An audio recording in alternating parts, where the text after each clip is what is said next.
The prayer this morning will be offered by the delegate from Baltimore City. Thank you, Madam Speaker. For my final prayer offered as a member of the House of Delegates, I offer a poem made famous by a former member of this body, a former member of our U.S. House of Representatives, and a hero to many of us in this chamber, Congressman Elijah Cummings. This is the poem that he said daily and gave in his first House speech, and now I offer it in my final House prayer. I have only just a minute, only 60 seconds in it. Forced upon me, can't refuse it. Didn't seek it, didn't choose it. But it's up to me to use it. I must suffer if I lose it. Give account if I abuse it. Just a tiny little minute, but eternity in it. Let us pray today that we may each use our minute as God would have us use it. Amen. Amen. Quorum call. Madam Speaker. Copy that quorum call, Bobby. Yeah. Yes, sir.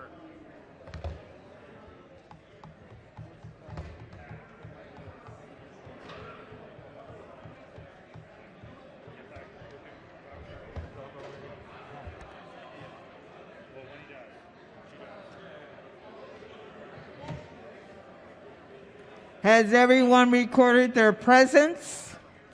If so, the clerk will take the call. There being 116 members present, the House is now in session. Clerk will read the journal from the previous day. Annapolis, Maryland, March the 21st, 2022. Recognizing the Deputy Majority Leader. Thank you, Madam Speaker. So much be considered the reading of the journal. So ordered. Petitions, memorials, and other papers. Message from the Chief Executive, Supplemental Budget Number 5. The clerk will read the supplemental budget and the committee assignment. Dear Madam Speaker, pursuant to the authority conferred on me by Article 3, Section 52, Subsection 5 of the Constitution of Maryland, and in accordance with the consent of the House of Delegates duly granted, I hereby submit Supplemental Budget Number 5 to Senate Bill 290, House Bill 300, in the form of an amendment for the budget for the fiscal year ending in June 30th, 2023. Supplemental Budget Number 5 affects the previously estimated funds available for budget operations as shown in the following summary statement. Sincerely, Lawrence J. Hogan, Jr., Governor. Refer to Appropriations. Report of the Committee on Environment and Transportation. Report number 23. The clerk will read the first bill. Senate Bill 6, Landlord and Tenant Residential Leases, Tenant Rights and Protections, Tenant Protection Act of 2022. Favorable. Question for the House is the adoption of the favorable report. All in favor signify by saying aye. Opposed, no. The ayes have it. The favorable report is adopted. Are there any amendments to the bill as to its title? Hearing none, the bill is ordered past the third reading. Clerk, read next bill. Senate Bill 541, Natural Resources, Maryland Park Service and State Parks Alterations, Great Maryland Outdoors Act. Favorable amendments. Amendment number 1. Recognizing the floor leader. Thank you, Madam Speaker. Move so much be the reading of the amendments. So ordered. The committee amendments authorize funds available for capital improvements to be used for disabled access, increase annual mandated appropriations to the Mel Nolan Woodlands Incentive Fund, and require DNR to establish a Port of Deposit State Historical Park as a partnership park. Move the amendments. Question for the House is the adoption of the amendment. All in favor signify by saying aye. Opposed, no. The ayes have it. The amendments have been adopted. The question now is adoption of the favorable report as amended. All in favor signify by saying aye. Opposed, no. The ayes have it. The favorable report is adopted. Are there any additional amendments to the bill as to its title? Hearing none, the bill is ordered passed for third reading. Report of the Committee on Health and Government Operations. Report number 18. The clerk will read the bill. Senate Bill 708, Maryland Department of Health, Office of the Inspector General. Favorable amendments. Amendment number 1. Good morning, Madam Speaker. Recognizing the Vice Chair of the Committee. Thank you, Madam Speaker. Good morning, colleagues. Move so much be considered the reading of the amendment. So ordered. Thank you, Madam Speaker. As amended, Senate Bill 708 establishes a compliance officer within the Maryland Office of the Inspector General for Health to ensure that units and employees of the Maryland Department of Health complying with the best practices in healthcare, public health, and government administration and laws and regulations and the Maryland Department of Health policies.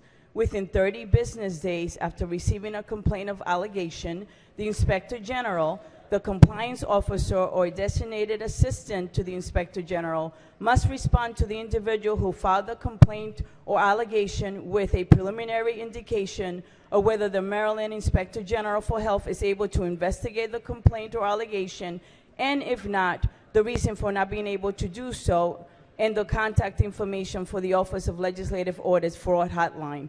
Amendment number 1 extends the time frame within which the office has to respond to a complaint from 7 to 30 days and requires the office to provide a reason to an individual if the office does not investigate their complaint, unless providing the reason will have a negative impact and or jeopardize certain investigations. Move the amendment, Madam Speaker. Question for the House is the adoption of the amendments. All in favor signify by saying aye.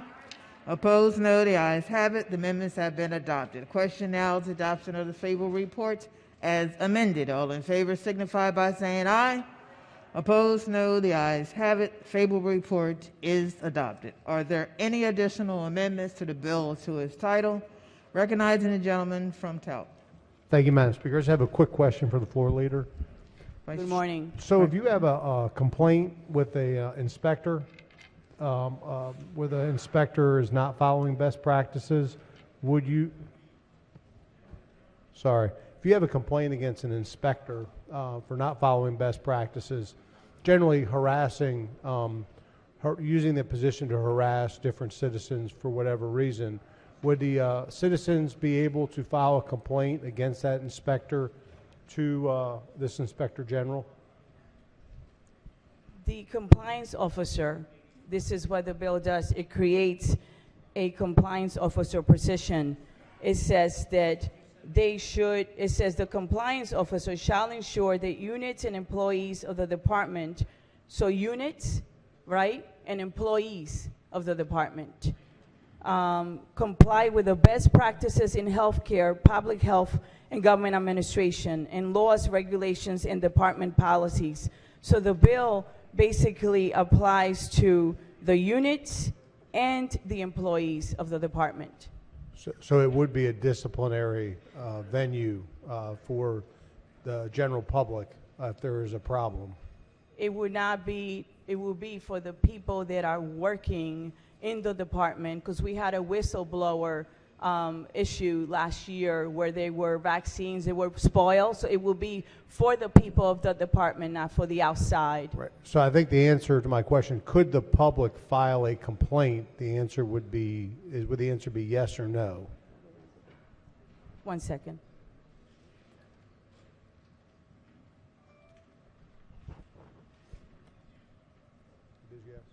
They're able to if the department is acting in a way that goes against public health.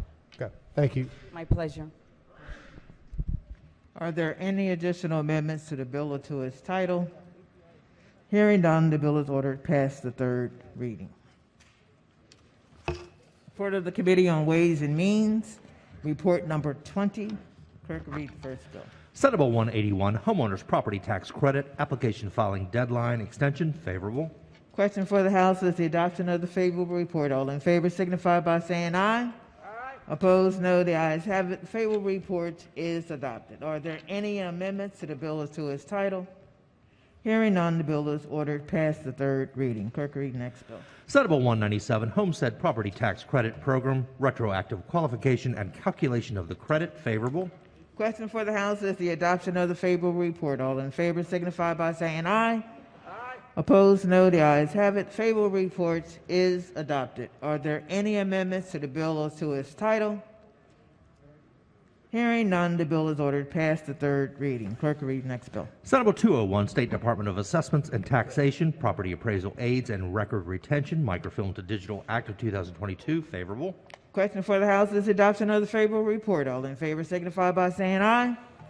Opposed, no. The ayes have it. The favorable report is adopted. Are there any amendments to the bill or to its title?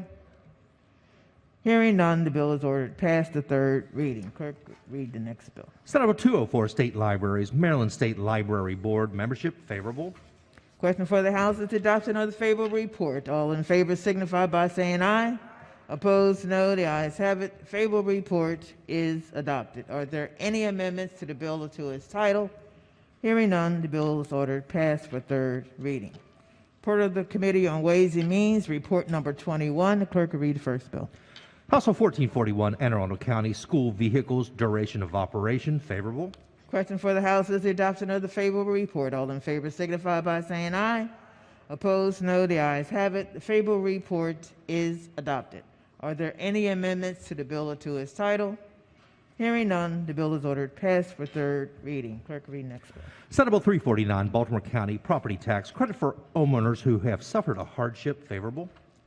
Question for the House is the adoption of the favorable report. All in favor signify by saying aye.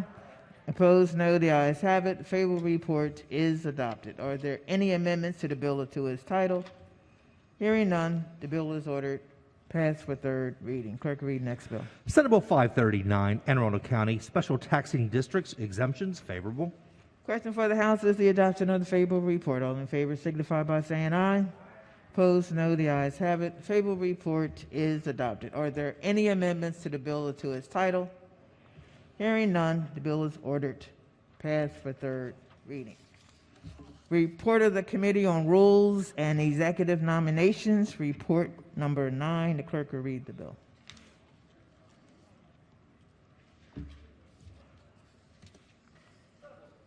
Senate Bill 1012, Congressional Districting Plan, favorable.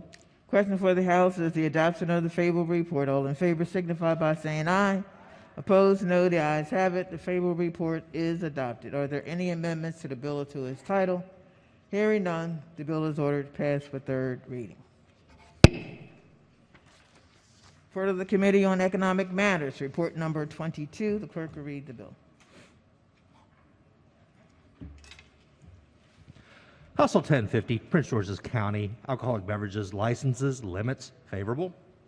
Question for the House is the adoption of the favorable report. All in favor signify by saying aye. Opposed, no. The ayes have it. The favorable report is adopted. Are there any amendments to the bill or to its title? Hearing none, the bill is ordered printed for third reading. Report of the Committee on Rules, report number 10. The clerk will read the bills and the committees they are re-referred to. House Bill 1426, re-referred to Appropriations. House Bill 1439, re-referred to Health and Gun Operations. House Bill 1479, re-referred to Ways and Means. Senate Bill 316, re-referred to Ways and Means. Senate Bill 405, re-referred to Ways and Means. Senate Bill 488, re-referred to Ways and Means. Senate Bill 571, re-referred to Ways and Means. Senate Bill 598, re-referred to Ways and Means. Senate Bill 709, re-referred to Appropriations. Senate Bill 830, re-referred to Environment and Transportation.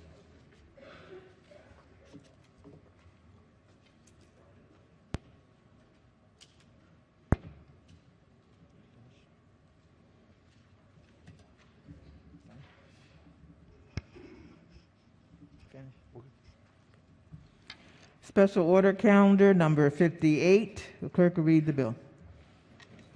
House Bill 269, Juvenile Law, Child Interrogation Protection Act. Favorable report is amended, adopted.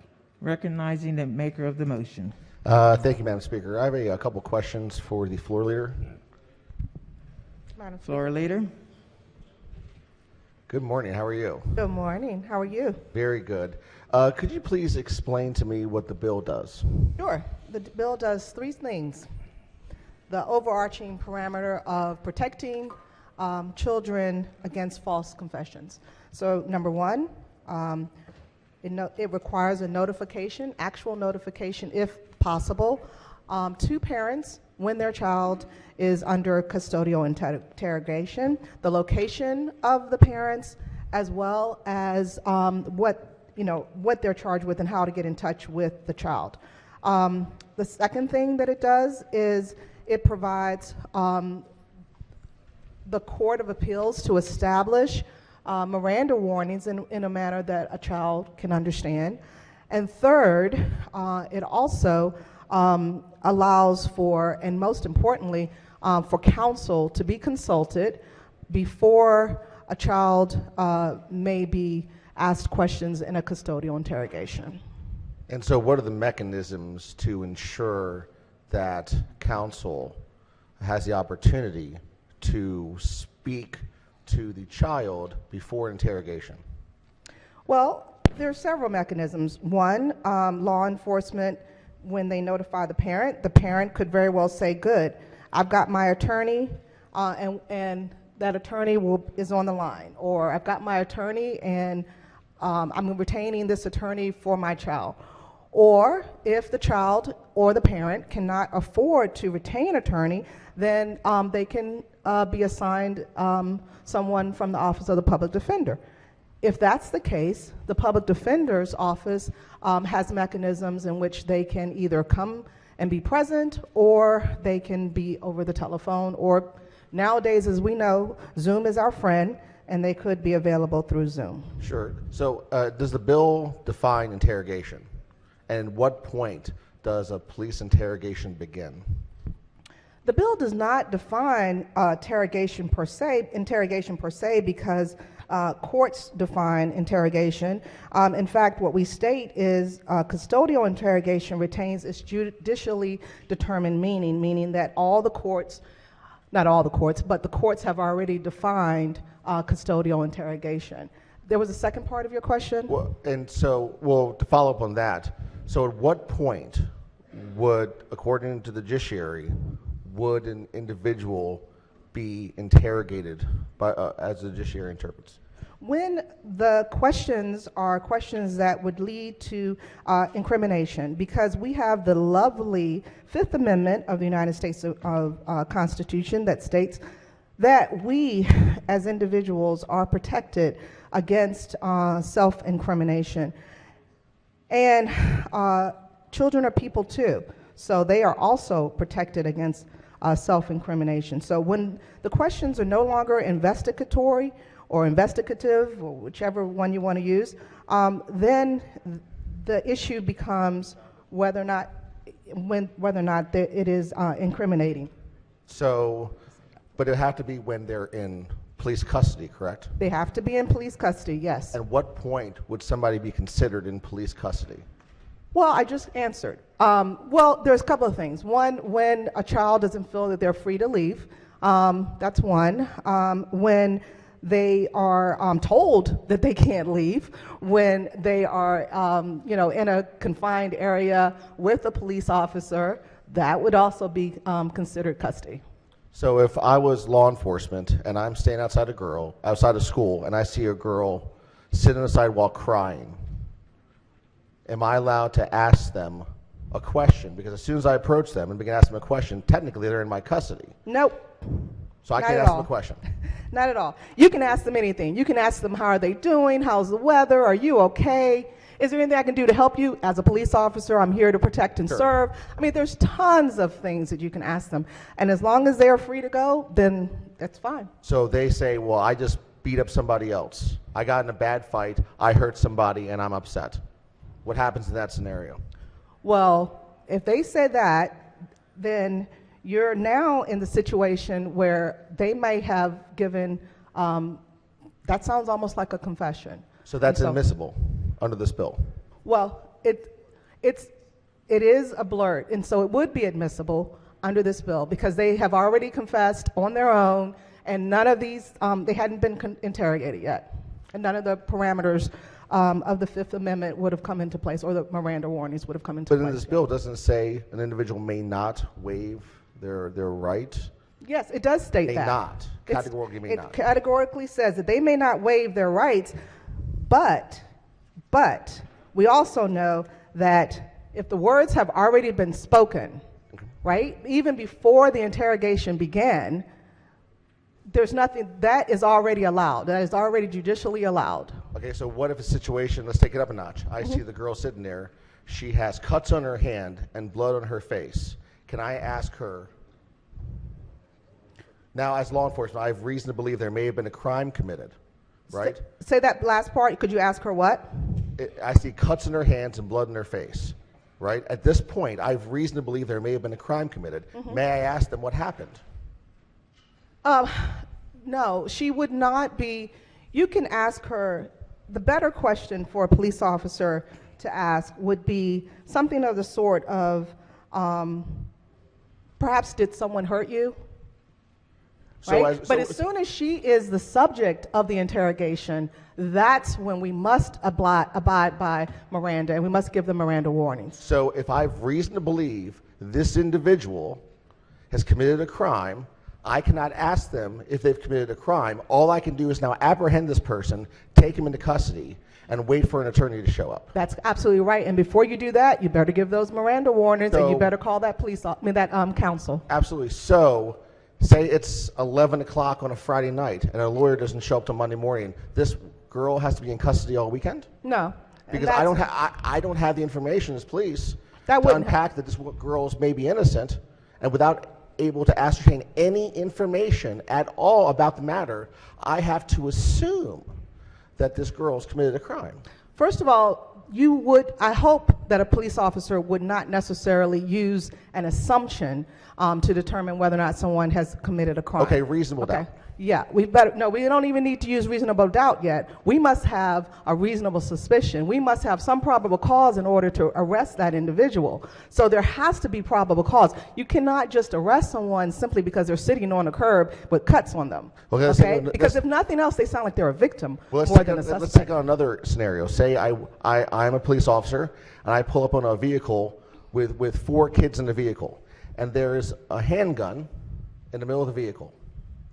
Right? And as police, I confiscate that weapon because there's 4 16-year-olds with a gun in the car. Mm-hmm. Right? And it's 11 o'clock on a Friday night. Right. But I can't ask any of these kids whose gun that is. I anticipated this question. Sure. And the reason why I anticipated this question, because we heard this scenario a few times in our hearing. And the answer is no.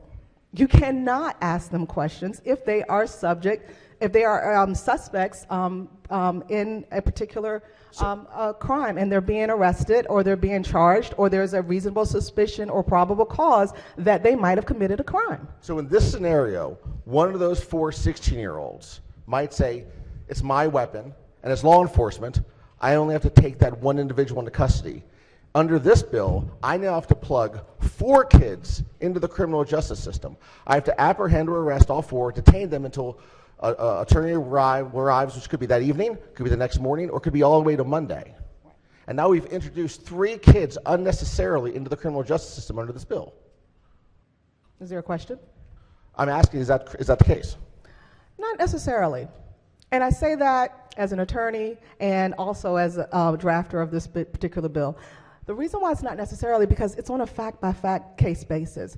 Sometimes, if you have a situation as you just described, where someone says, it's my gun, then that may be the end of it. That one suspect may be the only person who needs to go into custody.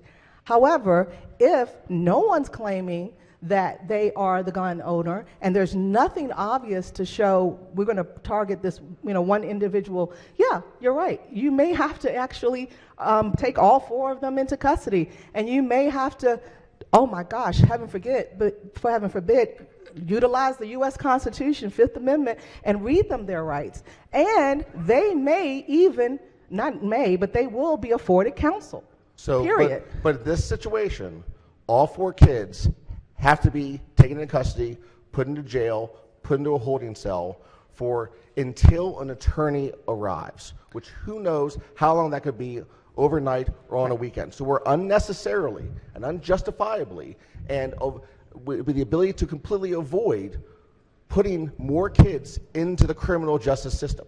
Well, good policing and good investigation. Yeah, I can't investigate because I'm not allowed to ask any questions. No, yes, you can. You can investigate all day long. What you can't do is ask self-incriminating questions. But you can investigate.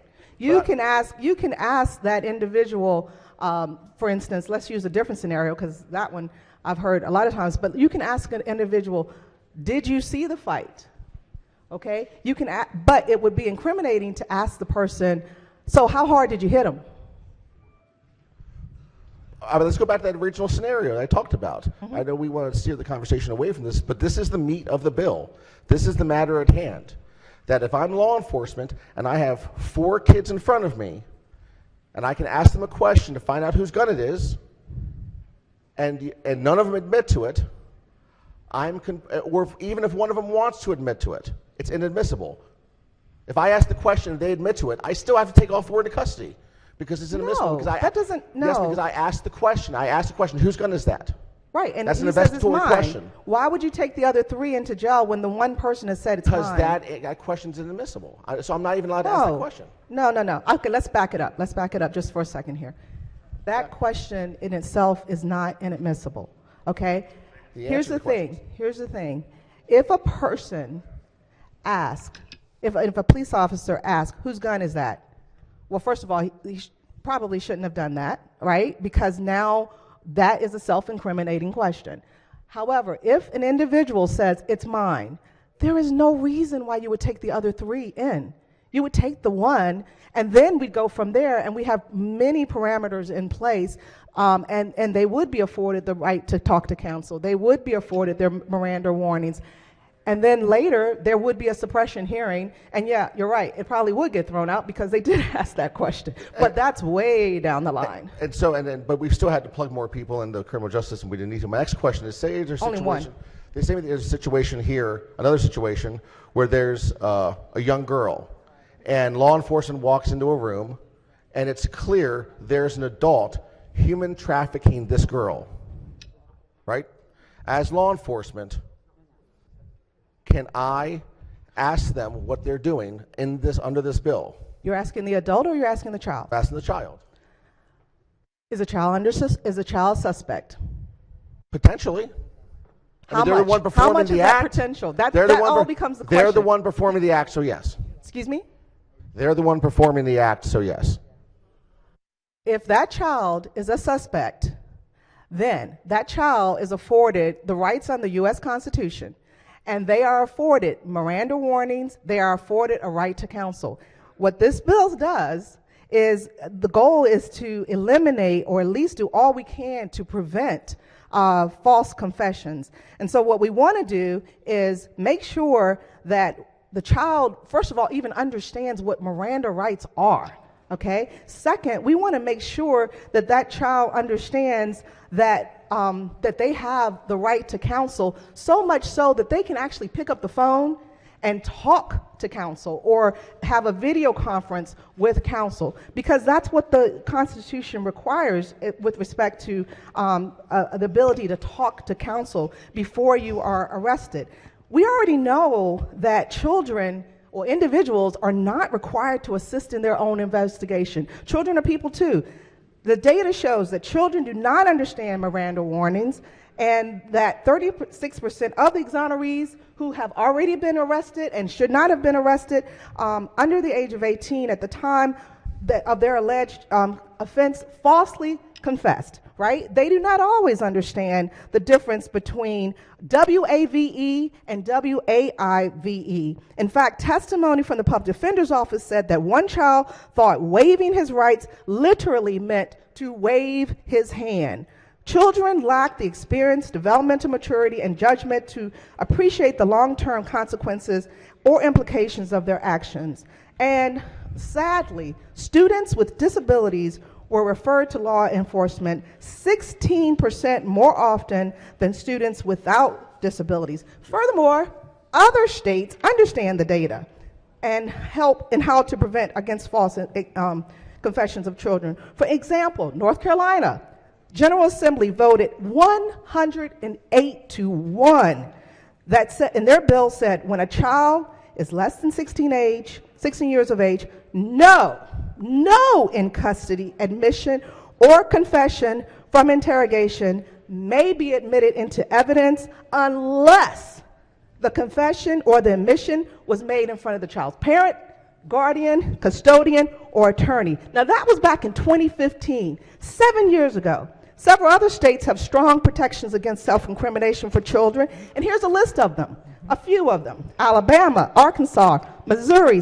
Montana, South Dakota, South Carolina. This and sounds Texas. like third reading debate. There's been a lot of discussion going back and forth. Does the gentleman from Hartford have an amendment? I do. I'm just trying, Madam Speaker, just a little more room, because I just want to get back to supporting my amendment real fast. But you haven't offered it. Can you please offer your amendment? Yes, ma'am. Please. Please. Thank you, Madam Speaker. I have an amendment at the desk. Amendment 913-328-1. Amendment number 1. So be considered a reading amendment. So ordered. So what my amendment does, and I want to explain a little bit of why the amendment. What this does is changes the bill. Right now the bill says a child's rights or a juvenile's rights may not be waived. What this does, it strikes not and changes to may be waived if an attorney is unable to consult with a child within 1 hour and only applies to a child under the age of 16. I want to talk about a couple things on why this is important. One, we've unpacked a couple scenarios where children would be unnecessarily plugged into the criminal justice system. In the vehicle, there are 3 kids there. If the law enforcement cannot ascertain whose weapon that is, those kids, other kids will be detained and put into the criminal justice system. We unpacked a scenario that was not refuted where a girl who's being human trafficked, right, would not be able to speak to their situation without an attorney present. And as we know, an attorney who has no relationship with this individual, when they show up on scene, what are they going to say? Don't say anything. They're going to say, don't say everything, every single time. Because that's their job, that's their duty, representing the individual. There's no relationship with the attorney almost every single time. All right? And the next piece here, we talk about how juveniles don't have the ability to waive their rights, right? Because they don't have the cognitive ability to do so. But there are other groups that have the ability to waive their rights. If you're intoxicated, you can waive your right and self-incriminate. If you're suicidal, you can self-incriminate, right? If you're under the influence of drugs, you can self-incriminate. If you're suffering a mental health crisis, you can self-incriminate. So we're saying that a 16-year-old or 17-year-old, right, has less cognitive ability than someone who's drunk, on drugs, suicidal, suffering a mental health crisis. I don't think that's accurate. And it's not true.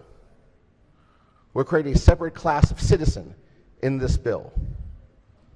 And that's what that does. This is going to have a net widening effect in putting juveniles into the criminal justice system here in the state of Maryland. That's what you're voting for. By supporting this amendment, you're going to help put a guardrail to at least prevent kids from being detained for more than an hour, keeping kids from being detained over a weekend, whenever the attorney decides to arrive. All right? It's a very common sense amendment. It's a guardrail in this bill to help keep kids out of the criminal justice system. So with that, Madam Speaker, I move the amendment. The gentleman from Economic Matters. Chair. Thank you, Madam Speaker. Will the maker of the amendment stand rise for some questions, please? Yes, sir. So in discussing this, are you aware that police are not required to tell the truth when they're interrogating? Yes. Are you aware so they can trick, they can lie, basically to get you to admit something, correct?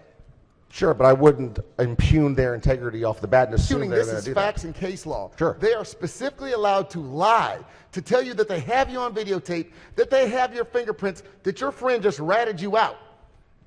Mm-hmm. Correct? Sure. So we could also understand that children are a little more gullible than adults. Absolutely, I agree And that's with that. why we don't let them enter into contract, correct? I'm sorry, repeat that? We don't let them enter into contract, do we? Nope. We don't let them sign a lease, do we? No, we do not. Because they're considered infants under the law. So why would we allow them to waive one of their most fundamental rights if we don't even think they understand contracts? Well, as citizens, we all have the right to waive our rights, correct? They just don't understand it. Well, but doesn't take away the right. There are adults who don't understand they have the right to waive their rights. They're adults under the law. Right. These are There infants are under the law. adults that exist, that are living, or adults who have certain incapacities, what I just discussed, that also have the right to waive their rights. And kids have the same rights as adults, which means they also have the right to waive their rights.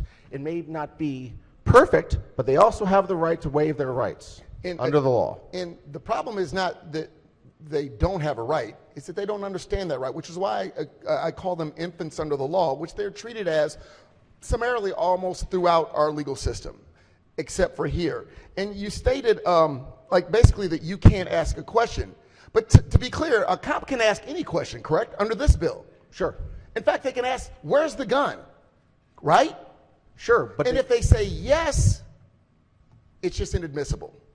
Admissible. So what's the point of asking the question? The point is to get Why the would gun I off ask the the question streets. if I know I can't make sure justice is served? Also to get the guns off the streets. They can still do things to promote safety and welfare of the entire community, correct? Sure. It's just not admissible for their conviction. Sure. Okay. And lastly, you said about putting more kids in the system.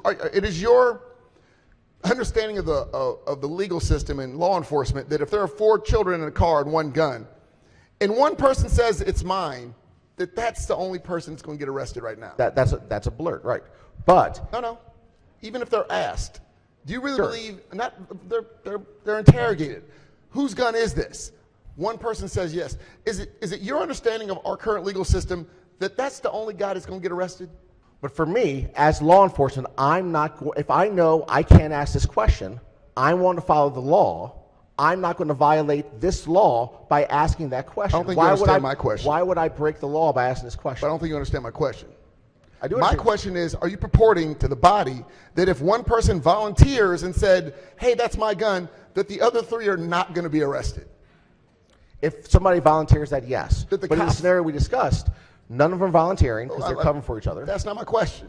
Again, I want to be very clear. So it is your understanding that if they're in 4 individuals in a vehicle, one guy says, hey, it's my gun, that police, regardless of what prints are on the vehicle or on the gun, regardless of where the gun is actually seated, is going to say, okay, well, you're the only one arrested, the rest of y'all can go. Correct. Well, I'm a defense attorney, been one for over 20 years, and you're highly incorrect. They will lock up regardless of who says what, all 4 individuals in the vehicle, because just because one guy decides to take the fall for his buddy because his buddy's already got a charge, and this is his first time, that doesn't mean that that's the truth. So that happens every single time. It's happened every case I've had. But it happens every single time. It happens every case I've had. What I'm saying is it's misleading to think that somehow if somebody volunteers some information and the cops are able to interrogate an infant under the law, that they will believe that infant. In fact, because he's a child, they're less likely to believe that he is telling the truth, as I am with my little kids. So I would say this again. I would ask that we oppose this amendment. I believe that my good friend here is misled in the justice system if he really thinks somehow having the ability to ask whose it was is going to stop everyone from getting arrested. What this bill does is it protects our infants under the law. And for all those reasons, I ask that we oppose this amendment. Madam Thank you. Speaker. Go ahead. The gentleman's deferring to I yield to the gentleman from gentleman. Thank you. Frederick. You're yielding. Actually, Gentleman from Frederick. thank you, Madam Speaker. Actually, I just have a question for the maker of the amendment. So your amendment deals with individuals that are 16 and up, correct? 16 and under. I'm It sorry, changes. It 16 changes and up. a 16. So what's the age of consent? And because we keep hearing infants in Maryland under the law. What's the age of consent in Maryland? 16. 16. What's the age you can vote for in the following cities in Maryland? Tacoma Park, Greenville, Hyattsville, Riverdale Park, and Mount Rainier. 16. Okay. Thank you, Madam Speaker. The gentleman, are you pushing your amendment? Yes, Madam Speaker. For all the reasons I stated, I believe, and I think the facts support it, that this bill will absolutely create more pathways for children in the criminal justice system as they're not able to be vetted and cleared on the scene, as well as individuals that are being human trafficked that's not able to tell law enforcement that they have been human trafficked at that time. And we're going to see kids locked up overnights, over weekends, because they cannot be asked a single question until an attorney shows up. And that could be in an hour, it could be overnight, it could be the next morning, it could be the following Monday. So for all those reasons, Madam Speaker, I press the amendment. On the amendment, all in favor signify by saying aye. Oppose? Roll call. Madam Speaker.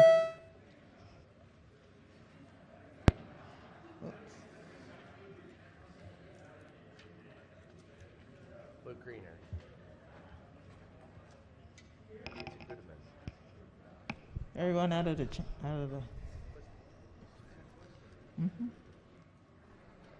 Clerk will take the call. The amendment fails. Are there any additional amendments? You have an additional amendment? I have a question, Madam Speaker. Gentleman from Frederick. It'll be quick, I promise. Thank you. Just for the bill sponsor, if you don't mind. On page, just two quick questions. On page 5, something popped out. So page 5 of the reprint, line 20 through 23. So I notice in other sections of the bill, the word shall is used, right? So for example, in this section, it says the representative of the, I guess the new representative of the minor, the juvenile, shall communicate and coordinate with the parent, guardian, custodian, etc. But directly above that, it says to the extent practicable.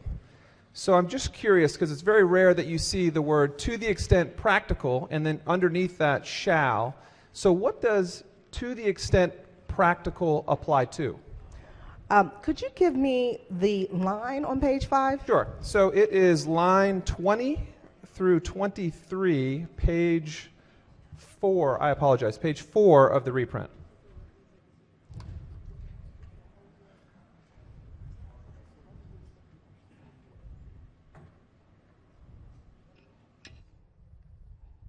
Well, to the extent practicable and consistent with the Maryland Rules of Conduct, an attorney shall communicate and coordinate with the parent, guardian, or custodian.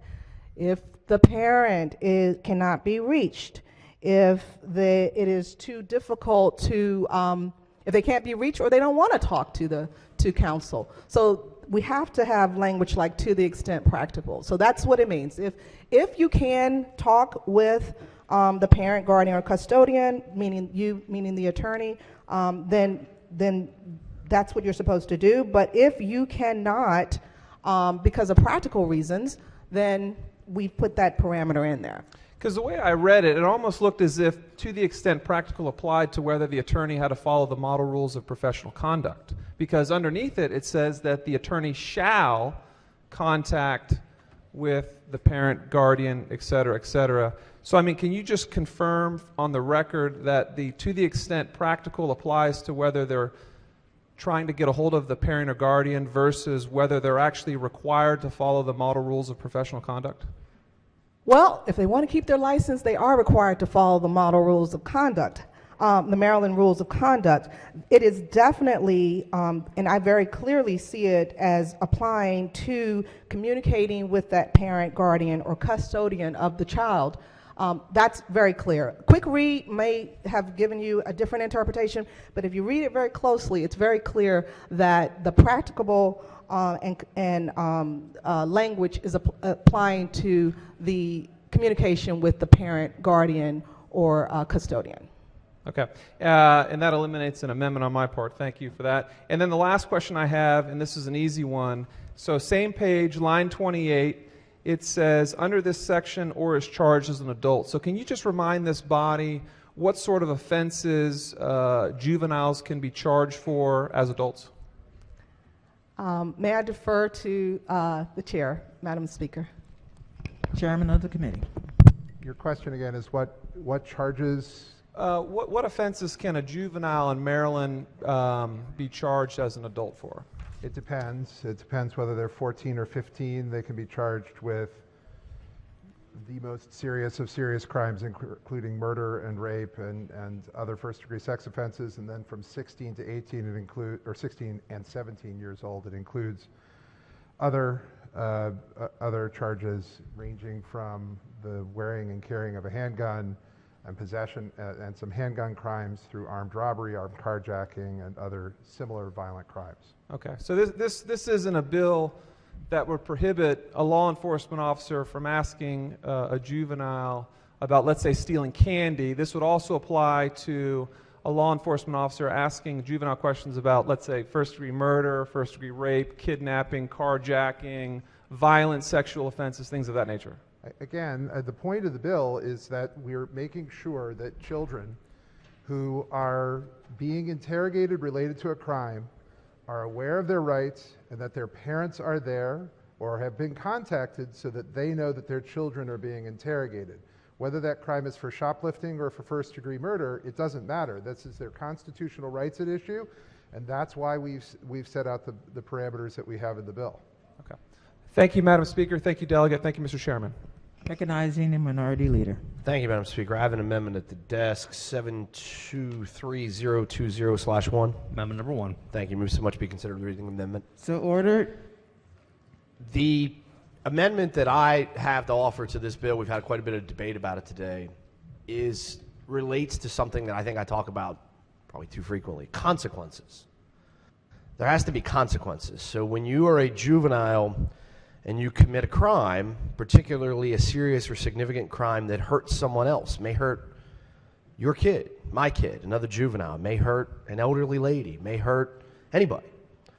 When that individual commits that crime, that offense, regardless of whether you think that there should be an opportunity for rehabilitation or that individual's mental capacity may not have been completely formed as an adult, there still has to be a consequence. In fact, I would argue and suggest there probably has to be even more attention paid to the consequence if your mental capabilities haven't fully formed, because if we don't impose a consequence upon you, how are your mental capabilities and your emotional intelligence going to grow? If we take someone that says you punch someone in the mouth, but because you're 15 or you're 14, we just tell you, well, you didn't really understand what you're doing. You know, we're not going to really give you much of a consequence from that. Well, the next thing that person may do is really seriously beat someone. Well, we're not going to really give you much of a consequence because you can't really understand what you're doing. You're too young. And the next thing that individual may do is a much more significant act because they've never dealt with a consequence, a real consequence that's affected them in their life and in their mental and emotional maturity and development. And so perhaps the most significant consequence that occurs from committing a crime, a real crime. No one is here trying to crack down on shoplifting. No one is here trying to crack down on juveniles and very minor incidents. But these laws apply across the board. And one of the most significant consequences of committing a crime is criminal punishment. Whether it be in the adult system, whether it be in the juvenile detention system, that is something. I want each of you to think in your own life. Did you ever do anything in your life, whether it was your parent, a grandparent, a teacher, a principal, a boss, an employer, the speaker, whomever it may be, that sort of proverbially, I'm not saying physically, proverbially grabbed you by the lapels and was like, stop. And it affected your behavior. You didn't want to do that anymore. You didn't want to either disappoint that individual or you didn't want to have a consequence from continuing that behavior. That's what changes human behavior, is to recognize that someone has some authority or someone for whom you have some respect is going to step into your life and say, you cannot do this. And so the consequence in the criminal system, frankly, is the conviction for a criminal offense and punishment associated therewith. And one of the most important grounds upon which you can secure such a conviction is a confession. It is someone saying, I did it. I admit it. I admitted certain facts which can then come into evidence. So what my amendment relates to, really fairly specifically, is the admissibility of these statements with juveniles. My friend from Baltimore City, the chair of the committee, I think hit the nail right on the head. This bill is predominantly concerned with granting juveniles some expansion of their current rights with respect to what we as lawyers would colloquially call Miranda, the ability to be advised of your right to stay silent in the face of police questioning without it having any adverse inference, in a future court proceeding. And so what this amendment does, quite simply, is it removes the section of the bill, largely, it removes the section of the bill that says there's a rebuttable presumption. And I say this many times, I went to law school so that many of you don't have to. I mean, many of us looking around went to law school. It's not a wonderful experience. A rebuttable presumption means that we shift the balance and we say that the party that is opposing the admission of this person, and I got stopped for a second. 15, 16-year-olds are kids. I was 15, 16 years old. I've had a child that's past that age now. But I hate to say this, but we know this. There are 15 and 16-year-olds in the state of Maryland who commit horrible, horrible offenses. Terrible things. Terrible things. I wish that wasn't true. I wish there was a way to fix it. And maybe in the future we can, but we can't fix it today because there's going to be a 15-year-old or a 16-year-old from the time we leave here next week to the time we come back here next year. I almost guarantee you that in the state of Maryland there will be a 15 or 16-year-old who murders someone. There will be a 15 or 16-year-old who violently rapes someone. There will be a 15 or 16-year-old who seriously shoots someone, assaults someone, breaks into someone's home, terrifies an elderly person. That will happen. It has happened. And so what this amendment does is it replaces the language in the bill about a rebuttable presumption. So it's now the state's problem that the admissibility of the confession of that potential violent offender or serious offender gets thrown out because you didn't follow all the rules of, well, I can't ask you questions, I got to advise you, you're not old enough to understand what you're being advised, so we have to wait till the attorney gets here right off the bat. You can't waive it. It replaces that rebuttable presumption, essentially, with language that says a court may consider whether a law enforcement officer failed to comply with the requirements of the law, with the notice, with the explanation, with the ability to get a parental figure there, with the ability to get counsel, as a factor in ruling on the admissibility of a statement by a child made while in custody, as a factor. There are a lot of people in this room who do not believe in mandatory minimums for sentences because they say it is very important that we look at each individual case on its own merits and we trust to the discretion of our judges.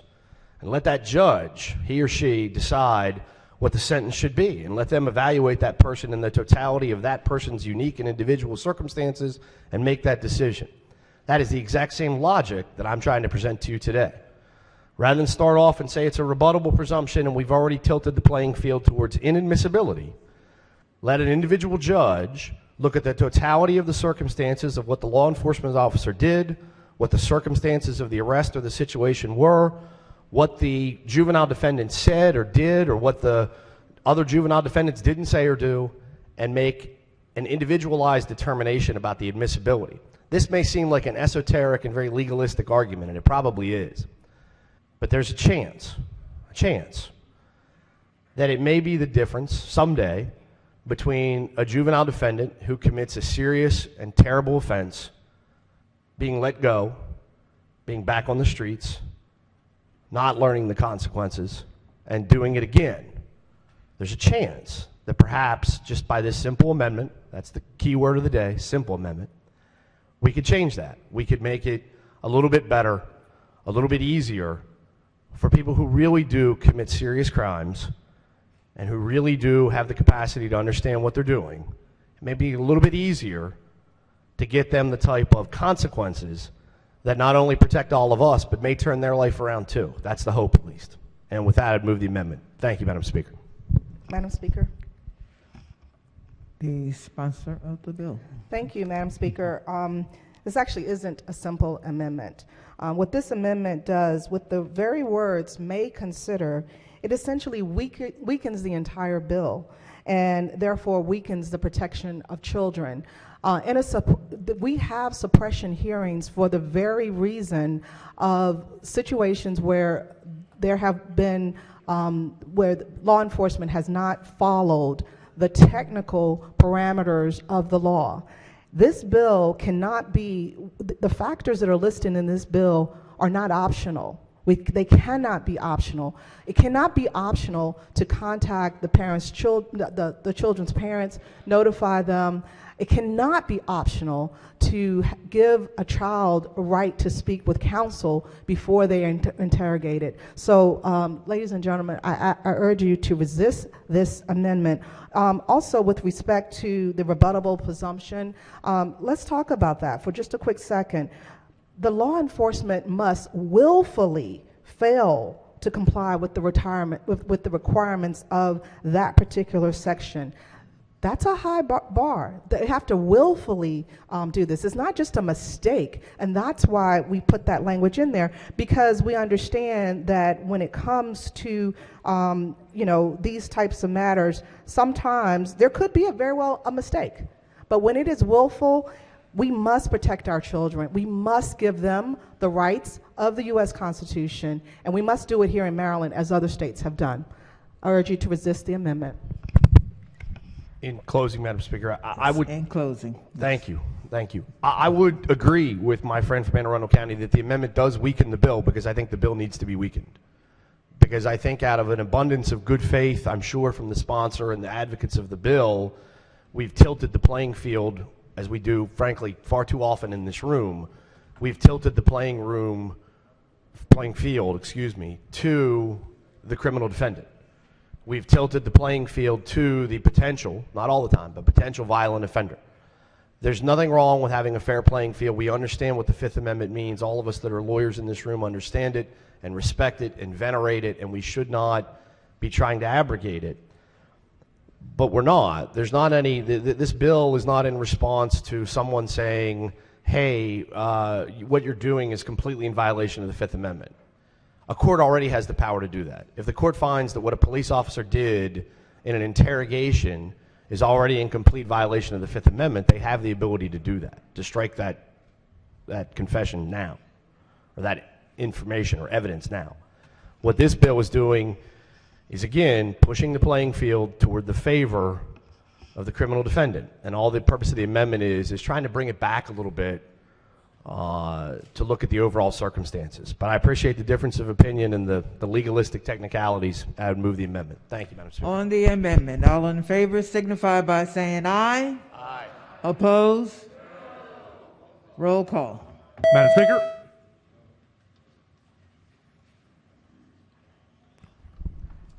Madam Speaker, can this be a time to ask a question on the bill?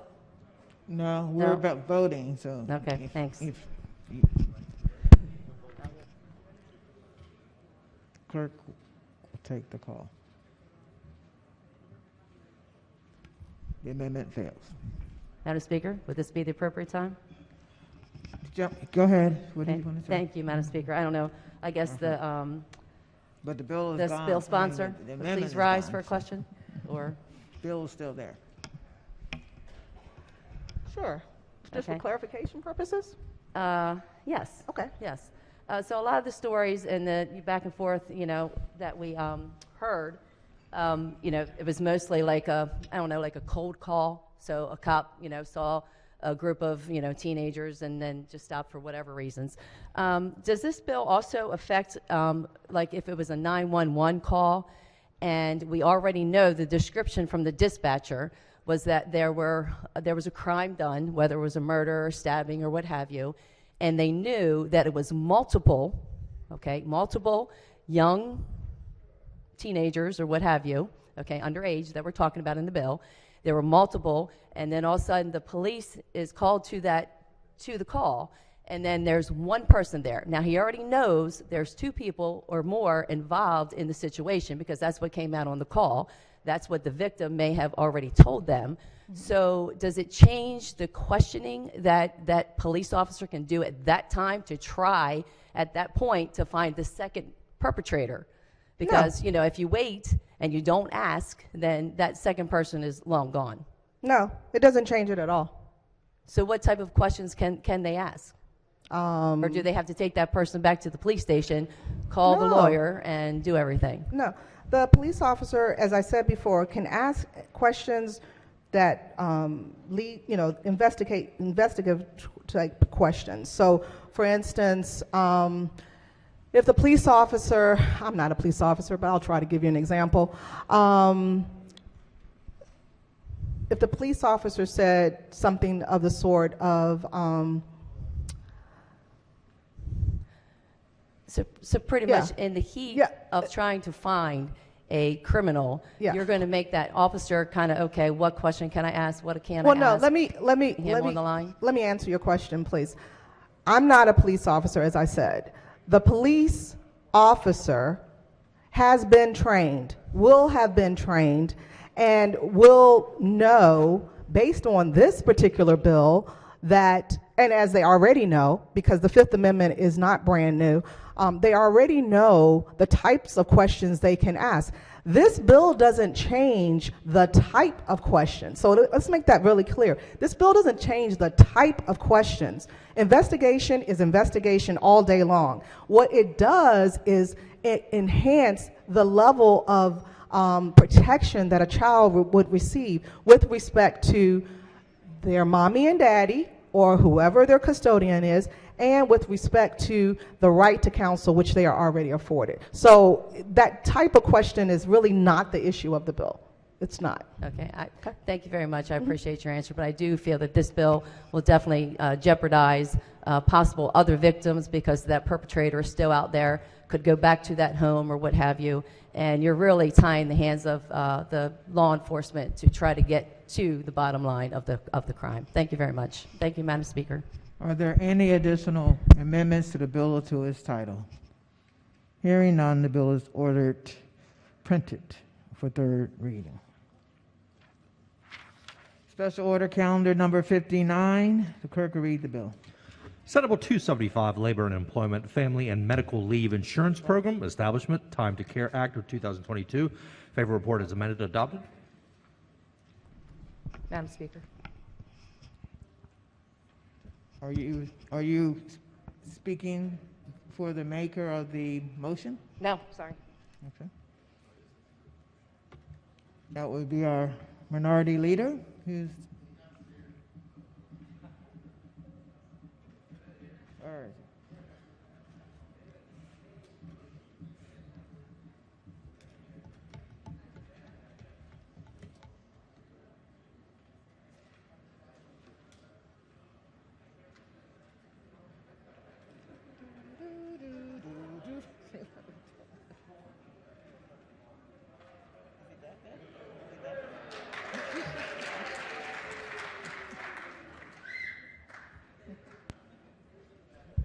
Good morning. Recognizing the minority leader. Sometimes nature calls, Madam Speaker. Thank you very much. This is the special order. I believe I do have an amendment at the desk. It is 393128/1. Amendment number 1. Thank you, Madam Speaker. So much be considered the reading of the amendments. So ordered. The Family Medical Leave Bill that is before us is an important bill. Obviously, it's a major bill, obviously, and it's a very, very, very, very, very different bill than the bill that this chamber considered and talked about a few weeks ago. A few weeks ago, I took the words of many people I respect in this room that suggested that this was a very important concept. It was important to get this type of an idea going, but we weren't there yet, and we needed a study. And we needed to really take a look at how this program could be implemented and what the costs would be and the cost sharing between employers and employees and implementation. And I think we voted. I think we had a conversation in the budget discussion too about funding a study to analyze how Maryland would implement a family leave program of this scope and this nature. It's something that's never been done in our state before of this type. That was very, very short time ago. 2 weeks or so ago. 2 weeks later, don't need any of that anymore. We're doing it. Full blast ahead, let's go. And so one of the things, and this particular amendment does, is it reduces the potential paid weeks under the existing program. Under the program, the Senate bill that's before us, the number of paid weeks that the covered employee would be eligible for is 12 weeks, so colloquially 3 months. 3 months of leave for a wide variety of personal situations related to health and for a wide variety of personal situations related to the health of a, for want of a better term, family member. There's a wide variety of covered family members that you can get up to 3 months off for paid from your employer or from this joint self-insurance fund. If you have a relative that has a particular condition or you feel that you need to be there to care for them. And so everyone would like that. I want to make that very clear as we begin the debate on these amendments and we begin the debate throughout the day on this bill. No one is against people getting an opportunity to be off work. I have employees. I assume many people in this room have had employees, and all of us at some point in time have been the employee. Fortunately, I care about my employees as people. It's a small law firm. I know them well. I know their spouses. I know their kids. I hear about different things that they're involved in the community. And there's nothing that I wouldn't reasonably try to do to protect those employees, if they had a legitimate health problem, if their mother or father was out for cancer, if their child was involved in an accident, we'd all try, I think, to be reasonable to help them. But there are certain realities of running a for-profit business. You can't do it without employees. You can't do it with, well, I got to hire a temp for this number of weeks, or I got to replace that position, or I've got to do this, or I've got to do that. Sometimes, as we all have learned, I think, and I hope that we think about as legislators, we can't make the world perfect. Life is hard. Sometimes things happen to us and they happen to the people around us that we wish never happened and that we can't fix and make perfect. And legislation can't fix it and make it perfect either, as much as many of you would like to. You cannot change the circumstances of things that happen. And so the technicalities of the amendment, it reduces from 12 weeks to 8 weeks. Why 8 weeks? Well, a lot of our program is, to an extent, I don't know if you would say modeled on, but we rely upon the alleged success of a program in the city to our south that many of you live in jurisdictions that border the District of Columbia. And while we like to say that we are not Washington while serving as legislators, in this program, we're looking to what Washington, D.C.'s program has done. They've implemented a family medical leave program. They implemented it a few years ago. And when they implemented the program, because they had concerns as to how many people would sign up for it, how broadly would it be utilized, what the costs would be, their concern was, let's be judicious about how many weeks we originally set up. And the original number of weeks they set up was 8. 8. Not 12, 8. They said, we'll go with an 8-week program, we'll see how much it costs, we'll see how well it works. And if it's working well and the costs are affordable and everyone believes that this is valuable, it's not causing too much harm to business, we have enough money to pay for it, then perhaps we can expand it. And that's what they're trying to do. They're trying to expand from 8 to 10. Very simple numbers, not to 12, not to 12.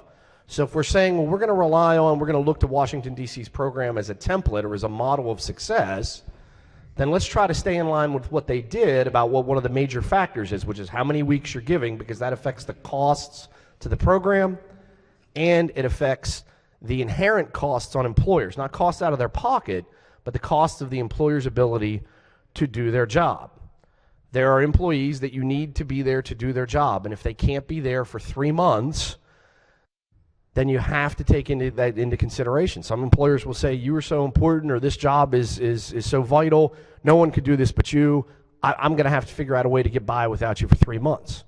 There are other employers that may say, I can't get by without you for 3 months. I feel terrible the situation you're in.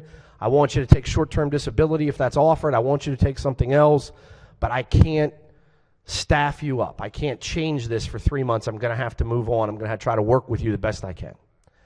And so 8 weeks makes it a little bit more reasonable to begin with. If the 8-week program works and we can fund it and we don't potentially go bankrupt with it like Washington State is going, that it commenced one of these programs and is now having significant financial problems with it. If we're going to use DC as a template, then let's at least use some of the base elements of their plan as a template. Let's start with 8 weeks and let's see where we go from there. Thank you, Madam Speaker. Chairman of the committee. Thank you, Madam Speaker. I appreciate my colleague's economy of words. It actually was a very simple amendment. It just took 5 minutes to get it out, and I appreciate that. Give me some time to do some writing. The reason I would ask the body to oppose this is because, number one, 12 weeks is a ceiling. It is not a mandate. And this is the medically recommended time needed for a mother to bond with their child and recover. Statistically, when a mother takes 10 weeks off, birth death rates decrease by 10%. This wasn't some shambolic, haphazard bill that we drafted. And we picked that number because the last 5 states that have implemented this have also used that number because they realize the importance of a parent. We believe in taking care of our children, protecting our children. This is how we protect our newborns, by giving the full 12 weeks to bond with that parent. So for all those reasons, I would ask that you reject this amendment and give our new mothers the 12 weeks they need with their child. Madam Speaker. Maker of the move. Would my friend from Charleston Trust, would you be willing then, I can't do it now because the Senate bill, I can do it later. Would you be willing then to take an amendment that limits the 12 weeks available under this bill to only those circumstances you just described for new parents? No, because if a child has cancer and you want to take care of them, if your children get sick, if your mother gets sick, if your grandmother gets sick, and they have to do chemotherapy, I would also like you to spend that time taking care of your family instead of worrying at my job. So the this 12 weeks, I'm sorry, I didn't mean to interrupt you.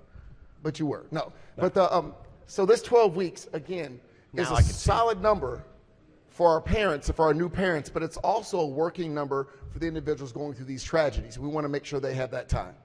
So they don't have to take it all. So 12 weeks then is not a magic number solely because it's a statistically researched number about bonding between new parents or reducing negative things that can happen to infants by allowing mothers or parents to spend more time. Your position is that 12 weeks is a global number for all situations covered in the bill because you think 12 weeks is the best number. That's correct. Thank you. Madam Speaker, move the amendment. On the amendment, all in favor signify by saying aye. Oppose? Roll call. Madam Speaker.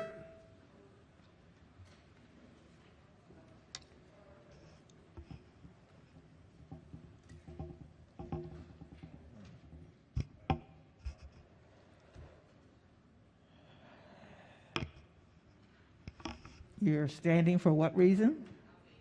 Okay. All right. Is there anyone out of the lounge? Madam Speaker. Okay. All right. Clerk, take the call. Madam Speaker. Madam Speaker. Can we at least let me finish this part, please? Okay. The amendment fails. Okay. Madam Speaker. Madam Speaker. Are you? Madam Speaker. She was up first. Young lady from Carroll. Thank you, Madam Speaker. I have an amendment at the desk. Amendment number 473021-1. Amendment number 1. Move so much be considered the reading of the amendment. So ordered. Before I present the amendment, would the floor leader rise for some questions? Chairman of the committee. Yes, please. Good morning. I didn't get up fast enough with the past amendment. I had a question then. So you mentioned caring for family members. Yes. Is there a limit to the number of family members you can claim this leave for? There's a limited time that you can take, but no. So if you have a sick grandmother and then you additionally have a sick child and they fit that situation where you need to take that leave, then no, there's not.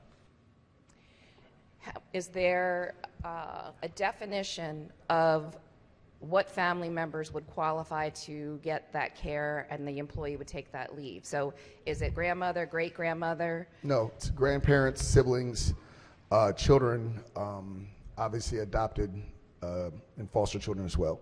Okay, so no aunts, uncles, cousins, second cousins, once removed? I'll read it directly from the bill. It's a biological child, adopted child, foster child, or a stepchild of a covered individual. Child who the covered individual has legal physical custody. A child for whom the covered individual stands in loco parentis.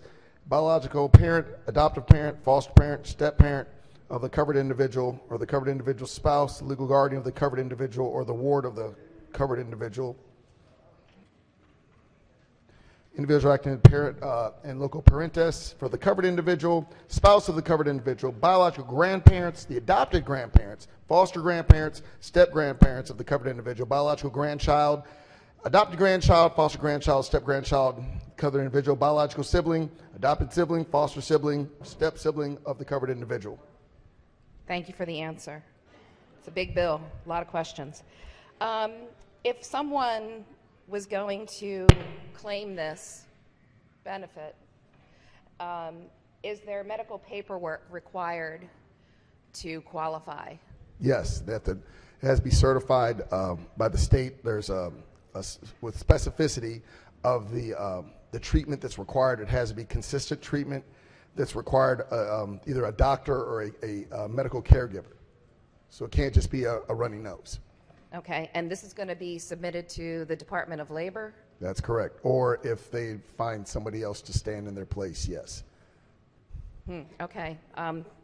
That could be problematic because we saw how well the unemployment went.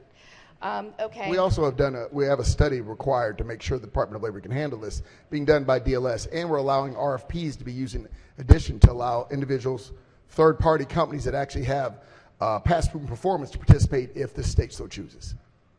Well, I hope they don't use that beacon system. Okay. Another question. How often can this leave be used? Is it per year, once per year? It's a limited number per year, yes. A limited number, Like but it could 12 be weeks in a year. 12 weeks. Yes. So when I was looking through the bill, I had a question because it looked like at one point you were looking at circumstances where someone could get up to 24 weeks. That's correct. So that still exists in the bill? Yes, it's very narrowly tailored for an individual. Let's say, and it's actually only for this. If you have a woman who is on bed rest because of her pregnancy and therefore has to take 12 weeks, but once she has a child, she now has that 12 weeks to care for a child.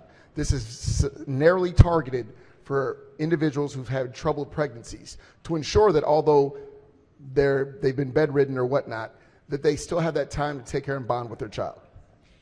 Can you direct us to where that's spelled out in the bill, that that's the only circumstance? Say that again? Can you direct us in the reprint where that specific situation is the only time the leave could go up to 24 weeks? I believe it's 8.3-702. Okay, thank you. We'll look that up. Thank you. Okay, my next question is, what is the breakdown of the employer cost, this new payroll tax, versus the employee cost? Well, what is that breakdown? And that's what we're, because as we stated before, where we are in our state and society, that we're having MDL in collaboration with relevant stakeholders. They're going to do a study, get it back to us by December 1st, of what they believe the correct rate contribution should be, as well as the cost sharing and the cost efficiency. So we're going to pass the bill, but then we're going to study it, and then we're going to figure out what it's going to cost. I'm sorry? What do you mean We're what it's going to going to pass cost? this bill, then we're going to study it, and then we're going to find out what it's going to cost. Yes, because the goal is to make sure that individuals who suffer family tragedies or have a child are covered and have some paid leave and don't have to decide between caring for their loved ones and going to work. So I understand the sentiment, but that doesn't seem to be fiscally sound to me. That would be like going out and buying a car and just saying, you tell me how much it costs later, and I'll just sign the check. That's just a comment. If that's your opinion, I would disagree. Well, yes, okay. Is the current fiscal impact of this bill now estimated to be $1.5 billion, billion with a B? That's what we hope the fund to measure up after 1 year drawing down. Correct. Okay. If someone earns under $15 per hour, does the state then pay for this benefit? They play the employee portion once we decide what that is, yes. Okay, and so that money that was coming from the taxpayer, so everybody's going to be paying for that. And again, that's intent language, but yes, and as we've discussed earlier, it's hard to find somebody making less than $15 an hour now. All right. If an employer has under 15 employees, does the employer still have to pay a new payroll tax? No. Okay. All right, well, thank you for answering the questions. To the amendment, this amendment states that there will be procedures for denying a claim of benefits under this bill if a covered employee's absence will cause a demonstrated hardship to the employer. I was reaching out to some employers just this morning who were pretty horrified at this bill, especially the small businesses. The fact that normally we go after some of the larger businesses first and try to protect our small businesses. In a small business of, say, 15 or 16 people, they could have any number of employees use this benefit and be gone, and it could be very financially devastating to that business. So what I am asking is that there would be an opportunity for an employer to demonstrate that there would be financial hardship so that they would be protected from this situation. And that's the amendment. And I appreciate the sentiment. I believe that the amendment is wholly unnecessary, in part because what you're basically saying is that we are, as we all understand, going to require this employee to pay into this but then tell the employer, no, you don't get to participate in that program. But we did build something in for what you're asking, because we understand that there are times and situations. We did try to protect the small businesses. I fought very hard to the 15 and over. But I understand small businesses could come in many sizes, apparently on the definition. So what we've also decided to do is leave in there that you can terminate an individual for a cause. So if this is creating such a financial hardship for you, and you can't do without that individual, you can't replace that individual, then at that point you are allowed for cause to terminate them, which then would take them off of the rolls for family and put them on unemployment. So we actually built this in just for that situation, because we do understand there are circumstances outside of an employer's control. Thank you for that explanation, but as I'm listening to the answer, it seems then that it would behoove an employer to terminate the employee who we're trying to give leave to and put them on the unemployment rolls, but then they've lost their job. So I just really feel that this is very important. This amendment is very important to protect these employers, and I push the amendment. Thank you, Madam Speaker. Madam Speaker, I don't understand why it would behoove a decent, hardworking business owner to want to terminate anyone. And in fact, most of us in here are business owners, and I know we don't want to do that. We understand the difficulty in retraining, having a good, competent staff, having that esprit de corps where they want to come back to work. So I don't think that this bill is structured to behoove anyone to terminate you. And remember, they're not saving any money if they terminate you. If you're an employer and you terminate that individual, it's nothing. You're just changing where they get their money from. And also, now you have an unemployment claim on your record. So we tried to draft something again that would protect the employers in those exigent circumstances, but still provide some safeguards for the employees. So I would ask again that this body resist this amendment. Thank you. Madam Speaker. Maker of the amendment. Most employers are good actors and they want to take care of their employees.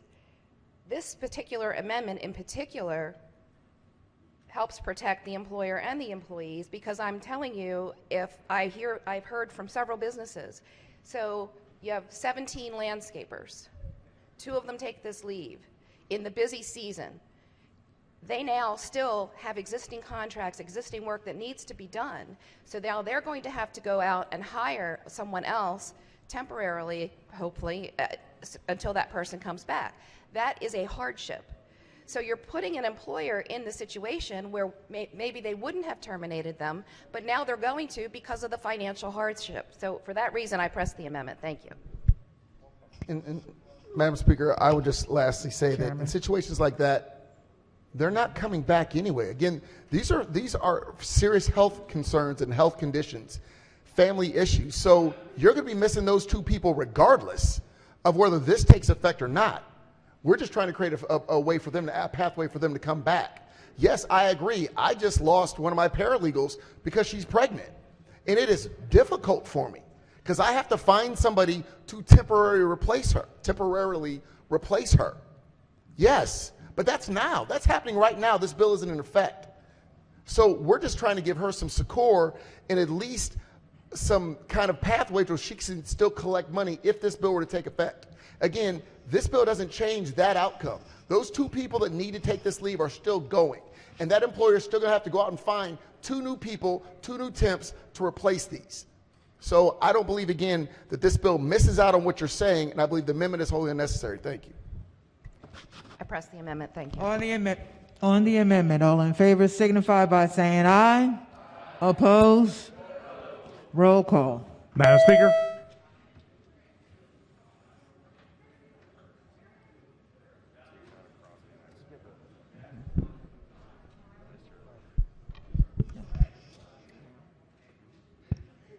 Vice Chair of the committee, are you?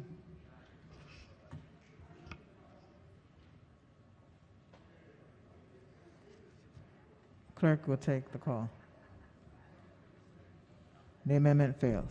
Madam Speaker. Vice Chair of the committee. Thank you, Madam Speaker. I have an amendment at the desk. Move so much be the reading of the amendment. Amendment number. So ordered. Amendment number 793028. Amendment number 1. This is a technical amendment. It adjusts the dates for reporting so the General Assembly is aware of the fiscal impact and solvency before next session. Chairman of the committee. Thank you, Madam Speaker. We've reviewed the amendment and we see this as a friendly amendment. Okay. All, all in favor signify by saying aye. Opposed? The amendment passes. Madam Speaker. Gentlelady from Montgomery. Thank you, Madam Speaker. I have an amendment at the desk. Amendment number 263421. Amendment number 1. Move so much to be considered the reading of the amendment. So ordered. This amendment, I believe, is a friendly amendment as well. It clarifies that because the bill now requires that PTO be taken before the family leave goes into effect, that the same job protections that are in place under the family leave portion apply to the PTO portion that must be taken before the family leave goes into effect. Move the amendment. Chairman of the committee. Thank you, Madam Speaker. Would the maker of the amendment please rise for a question? Could you please explain to the body what the general effect of this amendment would be? Sure. So as the bill was amended in the Economic Matters Committee, before any portion of the 12 weeks of leave can go into effect, someone needs to take their PTO. So let's say I had 2 weeks of vacation. What do you mean when you say PTO? What do you mean? The paid time off. Thank you. So the time that I have earned with the company that I work for. So if I had earned 2 weeks of vacation before my time to care family leave kicks in, I would be taking the 2 weeks of vacation. And because the time to care family leave section of the bill, that portion of the time I'm taking off has job protections incorporated into it, we need to make sure those same job protections extend to the time off that I would be taking before the 12 weeks begins, because the time off is technically vacation time or some other time off. Does that answer your question, Mr. Chair? Thank you very much. You're welcome. We understand that this was the initial goal of the committee to ensure that the individuals' jobs were protected. We'll see this also as a friendly amendment. Thank you. Madam Speaker. Gentlelady from Carroll. Thank you. I have a question on the amendment. Chairman of the committee. Who are you directing it to? Whoever wants to answer the question. I'm trying to, I was going to ask this question later, but now that you've brought it up. So a lot of companies already have paid time off, sick leave, governments, school systems, big companies, they already have all these benefits. So now I think this amendment is saying that you're going to have to exhaust those benefits first before you, That's correct. Okay, so. But no, I'm sorry, the bill had already said that. This amends you to have the same job protections. The paid family and medical leave, you would also have those while taking that leave. So you couldn't be terminated except for cause. Okay, I'm just trying to understand. So in the bill currently, it says that you must exhaust all of your PTO or sick leave or whatever from whatever company gives you that currently. That's correct. Or the government. This amendment just basically says you're going to have your job protections as well. That's correct. So what if a company then decides, hey, why give all these benefits? I might just go and do the state's insurance plan. Can a company still just get rid of their plans and say, I'm not going to offer this anymore because I now have a state, because we're all paying into it, right? These same employers are all the employees and employers of people that already have all these benefits are going to be paying this payroll tax. That's not correct. If they already have a plan that matches what we've asked these individuals to offer, then they don't have to also pay into this. They're exempted. Employers have their own plan that's at least as good as what we're asking for. They do not have to participate. They do not have to pay in either the employer nor the employee. So they're not going to be paying into this insurance pool. Only That's the people correct. that don't have equal plans to whatever we put forth. That's correct. So the pot of people that are paying for this are just people that don't have equal plans to what we're doing. That's correct. All right. So in this amendment, you're just extending the protections to all of these folks, which is government workers, big businesses, and I assume it applies to ERISA plans, that people that, out-of-state plans, big companies. Would this apply to that as well? It only applies for the PTO. It's not, if you have an additional leave plan, if you already have like AFLAC, you don't have to participate in this program. So you wouldn't be able to double dip and get Aflac and this program unless your employer so chooses to do that as well. I'm talking about like Northrop Grumman. I'm talking about Baltimore City Schools, and Montgomery County School, whatever. They already have a plan. Yes. So you're saying, I'm more talking about the ERISA plans, the plans for interstate plans. Okay. So how can we tell them that we put this provision that they cannot fire somebody in an ERISA plan? Because if they're taking family protected, I'm sorry, to take a step back, in order to have the job protections under this law, you have to be participating in this program. So if they're not participating in this program, they don't have the same job protections that this program offers. Okay, so you're a company that determines that you're going to participate in the program, which means all of your employees are going to participate. And I'm using Northrop Grumman because they're a big interstate company. They're in ERISA plan, which many of our companies, I mean, the vast majority of our employers are ERISA. They're big companies. So if Northrop Grumman says, I don't want to participate in this plan, then they would not get any of these benefits and this would not pertain to them. But if they did elect to participate in the plan and all of their businesses, all of their employees would then have to pay into it, then they would have to be subject to this amendment that's here before us, that they cannot fire the person. That's their choice, you're correct. I think this is I think there's a lot of questions that need to be answered, but thank you for your answers. Thank you. Madam Speaker, may I respond to the interchange that just happened? Thank you, Madam Speaker. Just to be clear, Mr. Chair, this is not insurance at all. It is not related to health insurance at all, right? Right. It is a totally separate program. No insurance carrier is involved. No self-insurance program is involved. It has nothing to do with ERISA, correct? Thank you very much. Thank you. Madam Speaker. Gentleman from the Eastern Shore. Thank you, Madam Speaker. I wanted to follow that question and for the purpose of understanding the amendment.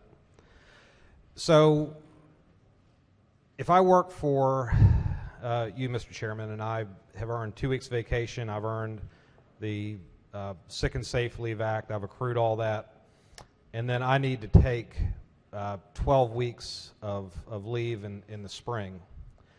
Will this amendment allow me to take my 2 weeks vacation after I take 12 weeks of leave in July? No. Okay. Explain. So because you have to I need utilize to all understand your why that leave is. prior to entering into this program. All right. Well, that was already in the bill. What's the amendment do? The amendment just says while you're utilizing that leave, you can't be terminated unless it's for cause. It's a job protection amendment only. Because while you're in this program, because you're dealing with a sick family member or a new child, you are protected. Your job is protected.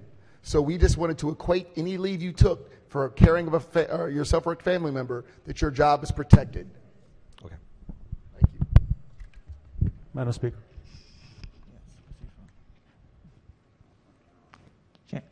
Gentleman from Anne Arundel. Aren't you? Thank you, Madam Speaker. Would the chairman rise for a quick question? I'm sorry, what was that? Would you rise Yes, for a quick question? sorry. Thank you, sir. So let's say a company has 16 employees, and they usually give 3 weeks of vacation. That's Okay. paid vacation, and about another week of paid time off. Yes. And then they can take up to 12 weeks of paid time leave. Yes. So that's about 16 weeks. Okay. So in your example, so that's about 30% productivity is basically you have to replace someone else with about 30% to cover the paid time off. Correct. So in your example that your paralegal left for 12 weeks, the person that you hired, you probably paid from a temp agency, you probably paid him a time and a half, correct? That's, yes. All right. So let's say this person that you couldn't find a temp and you hired someone that's good and you want to keep. So this amendment basically forces you to take back the employee that's on paid sick leave or on family leave. No. I guess if you're forced to take your earned leave in order to participate in this program, then and only then is your job protected.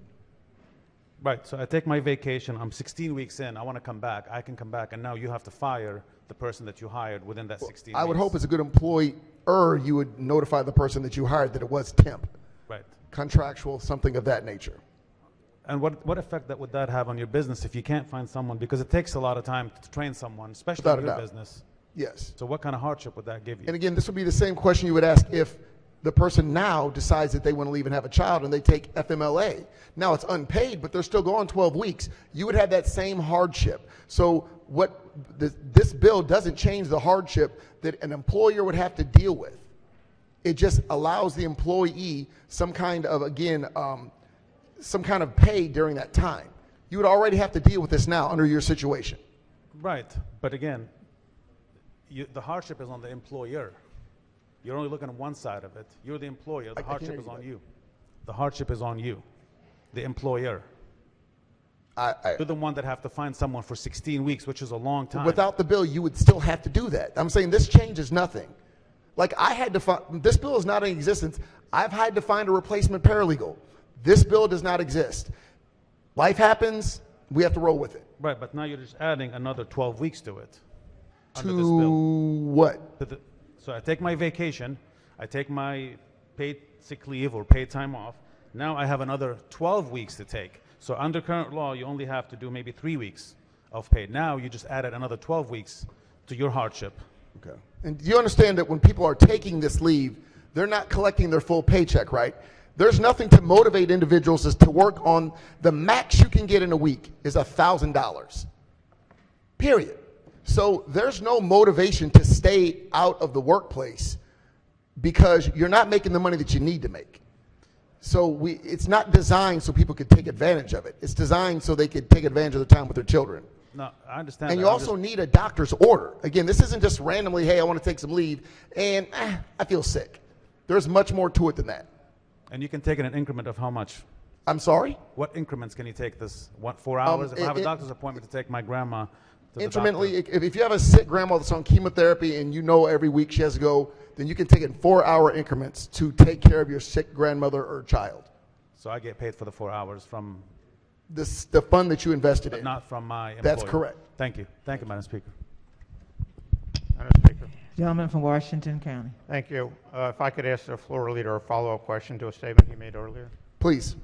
I know it's a complicated bill. I'm just trying to understand it. But if I heard you correctly, if an employer has a plan, whether it's self-insured or they insure it through a third party, say for short-term disability and long-term disability, you're saying then that this bill would not apply to that employer?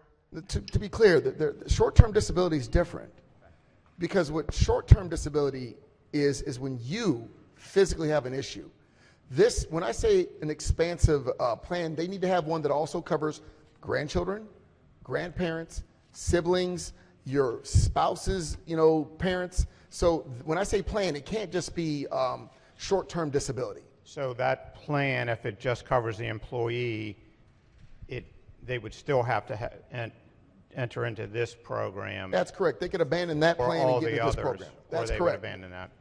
And then this doesn't add on to that plan. So if the employee himself or herself is sick and they're out under that company's short-term or long-term disability, would they then be entitled to another 12 weeks under this bill?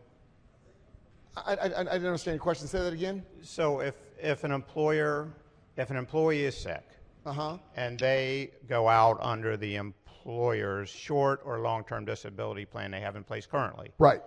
Would then that employee be eligible for another 12 weeks under this plan, or does that? So what you're presenting is that the employer not only has their own plan that's not as robust as this one, but also pays into this plan.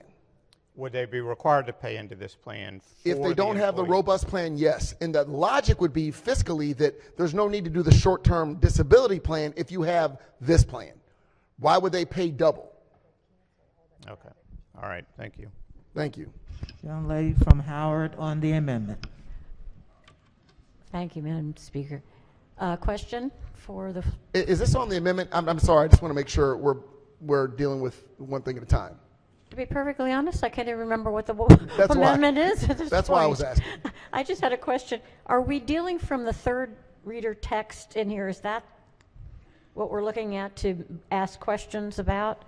Because To my knowledge, yes. okay, because it says in here that employers pay 25%, employees pay 75%, but that the employees' wages, what they take out, cannot exceed 0.75% of the employees' wages. And I just wondered what happens. I don't know then if you're reading on the proper text. I would like to get back to the amendment. We could come back to that because I Okay. do want to complete the.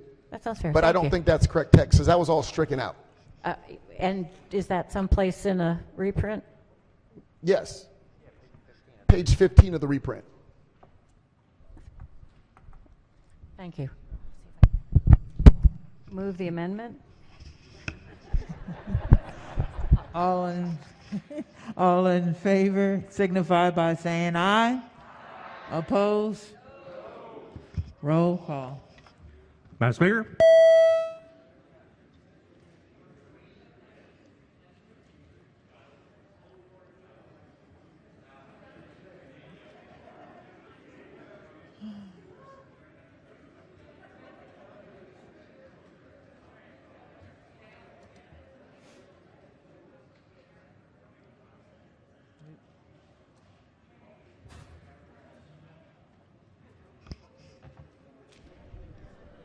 Clerk will take the call. Amendment passes. Are there any additional amendments to the bill to its title? Madam Speaker. Gentleman from Baltimore County. Thank you, Madam Speaker. I just had a quick question, really quick for the floor leader. Chairman of the committee? Or the chairman, I'm sorry. Yes. Thank you, Mr. Chairman. You mentioned something earlier, I just wasn't familiar, and it is complicated. Something about a fund to get to, how much was it? Roughly $1.4 million. $1.4 billion, Billion. you said? Okay. So you're trying, I guess, a tax on the employer, a tax on the employee to get the fund to $1.4 billion. And I guess, is that the estimate that the fund is going to pay out every year? No. The roughly, in every other state we've looked at, roughly 5% of the participants actually take advantage of the fund. Okay. So 5%, I mean, that'd be good, I guess, to maybe get some interest in that. But again, a tax for the $1.4 billion, and can you opt out if you choose so? If you're an employee over 15? No. So you can't opt out? No, sir. Otherwise, we wouldn't have a viable fund. Okay. So just wanted to make sure I understood that you're going to be taxed for a program you may not use that you can't opt out of if you so choose. So thank you. You answered my questions. Thank you. Young lady from Baltimore County. Thank you, Madam Speaker. Floor Leader, I have a question. Yes, ma'am. You mentioned grandparents. So my grandma has 6 grandchildren. Other grandmas have way more. Lucky them. Can all 6 of us take this to care for our grandma? The way the law is drafted, if you so choose to, and you can show a valid reason to the state that you need to be excused from work for 12 weeks or up to that period, and all your siblings also want to try that same trick to the same state agency, good luck. So what would keep them from doing that? We all have different names. Because, well, yeah. We all have different last names, so we just get a note that says we're going to care for our grandma, and then my cousin does it too. I mean, obviously, look, we want to take care of employees. We all understand that here. We all want mamas to be home with their babies. I don't think there's a person on this floor that doesn't agree with what the intent of this bill is. And our job as lawmakers is to put some guardrails around bad actors that would take advantage of things. So my question to you would be, are there any guardrails around people all being able to take leave to take care of their grandma? It has to be certified by a medical physician. So again, a doctor is going to have to excuse you and your 5 siblings for the same care that's provided. Can you show me that in the bill? page 10 on the reprint, line 22 to 26.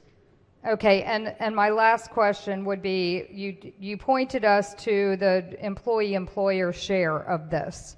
So, as I'm thinking about the tradesmen that work for us, so somebody that makes... What page you on, ma'am? On page, sorry, my fingers aren't scrolling. Is page 15, bottom of the reprint? Yes, bottom of the page. It talks about a 75% employer, 25% employee, and then... That is part of the study. Before we go further, I'd like you to understand the way it was broke down. Okay. Is that's the part of the study that they're going to be doing to determine within those parameters, 75 employee, 25 employer, 75 employer, 25 employee, between those parameters, where our state should fall. So none of that is specific until we have done that study and got the actuarials back and find out what is in the best interest of our citizens and our employers. So do you have a range of what our employees are going to pay? 25 to 75, 75 to 25. But per person, like, the craftsmen, the tradesmen that work for us, let's say somebody's making $35 an hour, that's $72,800 a year. They pay their taxes, their take home's like $11.20 a week. How much of that $11.20 are they going to have to pay into this plan? If they're making $69,000 a year, they'll be paying $10 a week. How do you get to 1-point-something billion at $10 a week? We got a lot of people. Yeah, you don't have that many people. Yes, we actually do. Mathematically, it's going to be $1.4 billion of contributions because we're collecting for an entire year. In fact, I think we're collecting almost 18 months before we even start. $10 a week is $520. 2.5 million workers. It's also a sliding scale. Some people will be contributing more. So 10's the bottom. What's the top? $10 a week is the bottom. If you're making $35 an hour, you're not paying $10 a week. So what's the top person paying? The maximum amount that you'll be paying is $21 a week if you're making $47,000 or more. $147,000 or more, apologize. So if you're making $147,000, you think you can get to $1.2 billion by $25 a week? I'm sorry, how much did you say? Is the $21.20 is the maximum. $21.20 a week is the maximum that an employee will pay. The maximum that will come out and be contributed on behalf of that employee. Employer-employee together? Total contributions per employee. I think your fund's running out of money pretty quickly. But other states are doing, in fact, Connecticut does it. Their fund is not running out. Washington, D.C. does it. Their fund is not running out. The math is solid. Again, roughly 5% of the people actually take advantage of this per year. So to say that the fund's running out is somewhat specious because it's not going to. And again, that's also why we're doing this study, because we want to ensure that you're not correct. We want to make sure that whatever numbers we set, that we have a viable fund. So I disagree entirely because that's why we haven't set the numbers in stone, because we want to make sure that you stay incorrect on that and we have a good fund. But for the record here, when we come back and revisit this, you're telling me the maximum contribution per employee, that would be employee and employer, is how much a week? $21.20. $21 a week. Okay. Yes. I will write that down. Mr. Chairman, we'll write it down. I'll give you a copy when we're done. Thank you. Madam Speaker? Gentlelady from Carroll. Thank you, Madam Speaker. Yes, for the chair of the committee? Yes. For a question. Back to my good delegate from Baltimore County's question with the grandkids. I think you kind of answered her to the fact that they could, they're not all 6 going to take that 12 weeks at the exact same time. They're all different employers, and then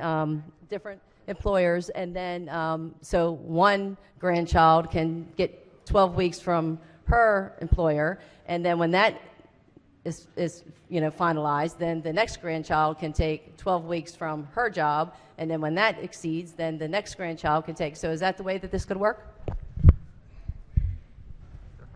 I'll say it again as clear as I can. If you have a dying grandmother that you don't want to be alone, right, that you want her last days to be with a family member, and she, God bless her, lasts more than 12 weeks. She lasts 18 weeks. She lasts a year. I think what you're saying is fine. Okay, thank you. Gentleman from Caroline. Thank you, Madam Speaker. As a follow-up question earlier, you had referenced the certification that someone And I'm looking at, I think, what you had referenced here on between lines 22 and 26. Which page? I think it's page 10. I'll just read 10. This paragraph. For a certification for intermittent leave under that section, a statement that the covered individual needs to care for a family member or a service member and the expected duration of the intermittent leave. So it just says a statement. Is there anywhere else in this bill that prescribes who this statement comes from and to what extent, I guess, their injuries or whatever reason is that they need this time off? If you do lines 3 through 7 on that same page, you'll see that's for the non-intermittent. And then we also specify what treatment is on page 6, line 9. We specify what serious health is, and this is the meat of this bill. On page 5, line 21 and down, we define what serious health means as far as the illness, injury, and impairment or physical or mental condition that it involves. Well, I'm just looking to find out where the certification has to actually come from a health professional, a doctor. Is there anywhere in the bill that states that that's the case? I think I gave you the line 13 through 14. Can you just read that? Sorry, it says the appropriate facts related to the serious health condition within the knowledge of a licensed health care provider. And for the claim of benefits, it talks about, and then it goes down to talk about the certification. Okay. All right. Thank you. Thank you. Gentlelady from Montgomery. Is there an amendment? Thank you, Madam Speaker. Thank you, Madam Speaker. I do not have an amendment. I just have a question, if you don't mind, Mr. Chairman.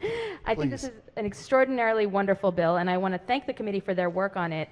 You did mention earlier that you did some work around the small business protections, and I'm particularly interested in that.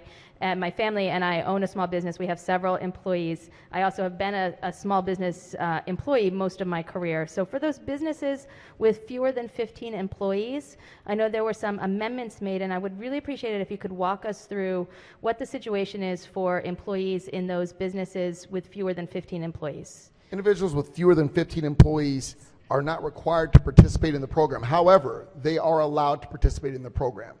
As in, the employer can also, if he chooses to, participate in this program. If he wants to create a more robust offer for the individuals, he or she too can participate in this program, but no one is required if you have less than 15 employees. So an employer can choose on behalf of their 14 or fewer employees to participate. What about an individual who works for one of those businesses? Can they benefit from this program? Yes, they can.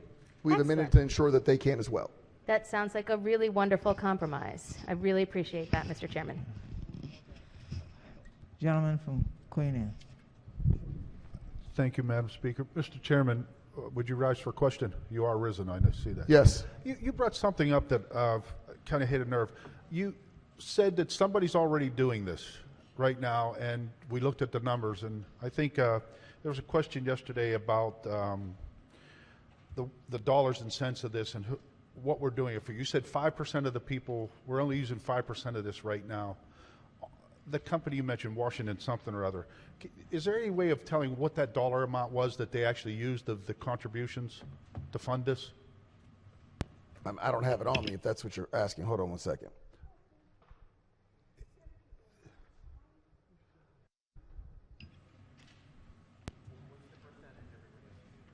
Are you asking the specific dollar amount, expenditure year by year?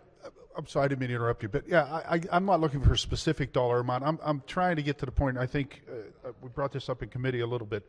5% of the people we're using, we have $1.4 billion sitting here that we're going to be using for this purpose of paid leave. Right. I'm just wondering, based on what they did, what percentage of that, if they did $1.4 billion like we're talking about, how much money were people actually using out of this fund based on their circumstance? And I guess there are different programs. I don't know how to answer, but I think I can address your issue. Whereas, again, we're setting, when we come back from the study, that the amount that we take out of our individual's paycheck or the contributions per employee can be adjusted year by year, because that's part of the requirement that we come back and have a study to find out. So if we have a very robust fund And we realize, like in Washington, D.C., that numbers drop dramatically every year. The percentage drops a little bit because they realize they've got, I'm not saying more money than they need because we're government. We never say that. But they have enough money in the fund that will allow them to lower the actual cost. And it's done we do an actuarial study every 2 years to address that issue. Because you're right, we're not just trying to stack up a large fund amount in this, but we want to make sure we have it robust enough. Because what we don't want to happen, like Washington State, for example, just kicked something. In 2020, they started theirs, and they almost went bankrupt. Now, they could have timed it worse. But if we do have another pandemic, we have to plan for that as well. When people are, dealing with dying loved ones, like they did in this last pandemic, which is kind of the genesis in my mind of this bill, seeing people trying to have to decide between going to work and caring for a dying loved one, we want them to have this option. So that 1.4 is that worst case scenario. Okay, let me ask you another question on that. In Washington State, are they still a state-run agency, meaning this process is still state-run? I believe so. Okay. I caution, the only reason I say this is a few years ago we went to a insurance fund for uninsured motorists, and we've made a huge company out of that. We've given that to a group of people that we put a whole bunch of people in business at the expense of taxpayers' dollars and something the state implicated. And I just would suggest that this might be better served in the open market and the free market. That's my only suggestion. Just one of the questions. And Thank to you. let you know, we also have a capability study to make sure that Department of Labor can handle it, or if we need to farm this out to a third party, which would be more financially beneficial to our citizens. Okay, thank you, Mr. Thank you. Gentleman from Frederick. Thank you, Madam Speaker. A quick question for the floor leader. Are you guys going to get some amendments going? Thank you. I may. Outstanding. Go I ahead. may. So I heard you a minute ago say that you had a firm number of $21.20 a paycheck average. Is that the number that I heard correctly? That's that 0.75, the maximum rate of 0.75, yes. Right. So running that's about $1,100 tax per year. Now you said that only 5% of the people will access this fund. So we're talking about 95% of the people of Maryland are going to have $1,100 tax immediately applied to them this year. If they make that much money, but I don't think the rest of Marylanders make $147,000 a year. Okay. So I thought you said that was an average 2120. So Nope. that's the cap. Maximum amount. Okay. So, but in any case, we're going to have 95% of Marylanders having an immediate tax that they're not going to utilize this year. No, we're not doing it this year at all. It's When not does even this go into starting. effect? The collections are starting October of 23. Okay, so next year. Yes. Yeah. After the studies come back. Okay. So after what we've been through the last 2 years, we're going to have a tax applied, $1,100 up to $1,100 for the average Marylander. I think that's a little bit of a stretch right now. I think it's not appropriate for what Marylanders are going through, but thank you. Yeah, I don't know if the $147,000 a year is the average Marylander, but I understand your point. Thank you. Minority Whip, you have an amendment? Yes, in anticipation of that, though, Madam Speaker, if I could ask my friend, the chairman, a question or two. Sure. Morning. Good morning, sir. All right, so, we're aware that under federal law, there's this FMLA, correct? Yes. I'm sure you all talked about how this bill dovetails with that during your deliberations on this particular piece of legislation, right? Not sure what dovetail means, but we did talk about FMLA. All right, good. So, just with regard to that FMLA, to whom is that applicable? I mean, how big a company? 50 or more employees only. Okay. And it's not a wage replacement, sir. It is just allowing you to take leave. Right. So potentially it would be unpaid leave. Not right? potentially. It would be unpaid leave. Okay. So other than the paid component that we have in this particular piece of legislation that's before us today, this in SB 275, how else does SB 275 differ from FMLA, other than the paid part? We're clear on that. It's wholly different. It's a state-run insurance fund. Like the qualifications are different for what you can take leave for. The certifications are different. It allows you to take leave for siblings, grandparents, grandchildren, and in-laws, which is not covered under FMLA. And again, that's if you have, I think, 50 or more employees. Okay.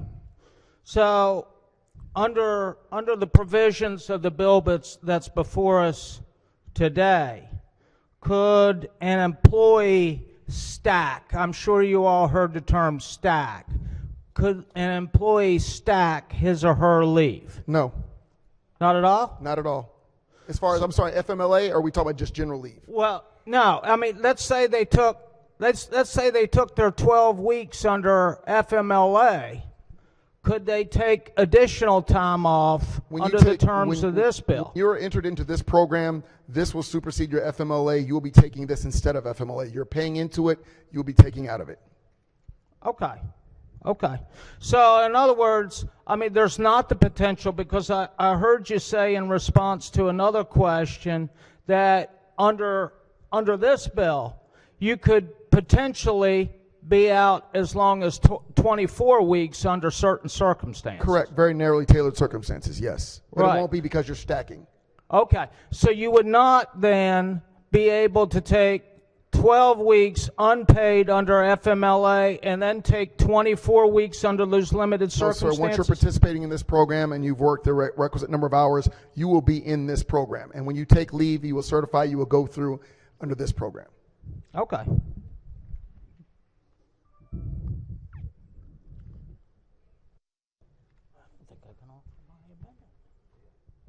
Gentlemen, are you finished? I am. Madam Speaker. Yes, the delegate from Anne Arundel. Thank you, Madam Speaker. I have an amendment at the desk. It's amendment number 193323/1. Amendment number 1. Move so much be considered the reading of the amendment. So ordered. Essentially, what this amendment does is restores language that was in the original draft of the bill that gives the employee the right to have their benefits, like vacation time, other benefits that they get from their employer. It allows those benefits to run concurrently for the purpose of getting a full paycheck. So as you know, under the benefits of this bill, you don't get that full wage. You get a reduced wage.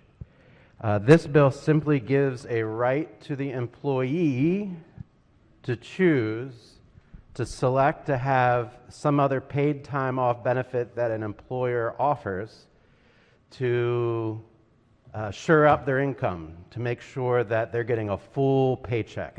This amendment allows it as their choice.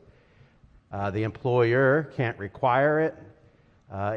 It gives this right to the employee to make a decision as to whether or not this is the right thing for them. So for those reasons, I urge the body to adopt this amendment. Thank you, Madam Speaker. Chairman of the committee. Thank you, Madam Speaker. I would ask the body to reject this amendment. First of all, we tried to clean it up as much as we could so the employers would not be involved in this system, to make it to where they get certified through the state, and basically the state notifies the employer that this person is going to be gone. But more importantly, it's wholly unnecessary, because you will be getting a full paycheck because you will use that leave up first. You don't have to use all 12 weeks. So the way this is designed actually gets to what my colleague is trying to get. Those first 3 weeks or 2 weeks, whatever that amount of leave you have saved up, you're getting that already.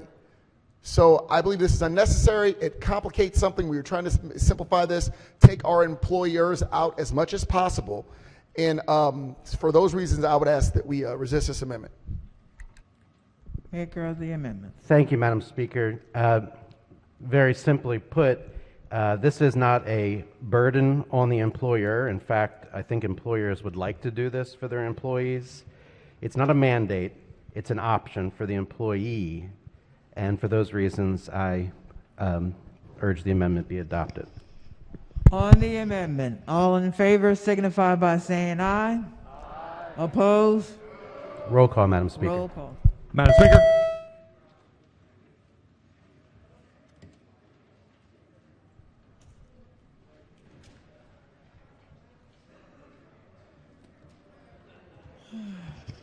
Clerk will take the call.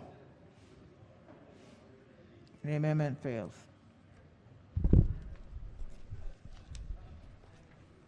Are there, gentlemen, you have an amendment? I do have an amendment, Madam Speaker. Amendment at the desk. Probably should bring my glasses. 343120/1. Amendment number 1. So be considered reading of the amendment. So ordered. Thank you, Madam Speaker. What this amendment does, if you turn to, I believe it's like page 20 in the bill, it talks about the recipient of these funds receiving more money based on CPI, Consumer Price Index, which sounds a little strange to me. We had some banter back and forth earlier with some numbers thrown out that the max that you'll pay into this is $21 a week. Well, with CPI reaching a all-time high, or at least the inflation being at a 40-year high, this just doesn't sound right, and I have no idea why this fund would need to be tied to the Consumer Price Index. So with that, this amendment strikes that language from the bill, and I'm hoping the floor leader would accept it as a friendly amendment. Thank you, Madam Speaker. Committee Chair. Thank you, Madam Speaker. Body, I would ask that you resist this amendment. The reason it's tied to CPI is so that the maximum benefit doesn't lose value. And we know that $67,000 is all it takes to trigger the maximum benefit of $1,000 currently a week. We want to make sure that working people don't lose ground as everyday goods increase in cost. That working moms can afford to buy things like formula, bottles, car seats, diapers, and their costs are increasing. And to be clear, the contribution is not tied to CPI, merely the maximum benefit. As things get worse, we want people to be able to survive. Every 2 years, we will come back and visit the fund to make sure that it is viable. But again, I would ask that we resist this amendment because we want these individuals to continue to be able to afford the things as they increase in price. Maker of the amendment. Thank you, Madam Speaker. That was hilarious. So CPI is increasing. That was, the response was kind of funny. The CPI is increasing, inflation is increasing, so that the payer receives more money, but the people paying in won't receive an increase? How's that work exactly? I would ask you to listen with both ears because that's not at all what I said. What I said is that the payments don't increase. What's taken out of your paycheck does not increase per employee. However, again, the contributions do not increase. However, what is deducted from the fund, the maximum benefit, can increase as it is tied to CPI. It's the only thing tied to CPI. So the money coming out increases, but the money going in doesn't increase? And remember, that's what we said about that $1.4 billion, and people are a little shocked because why is it so much if we don't need it all? That's exactly why. So how long you plan on floating that for?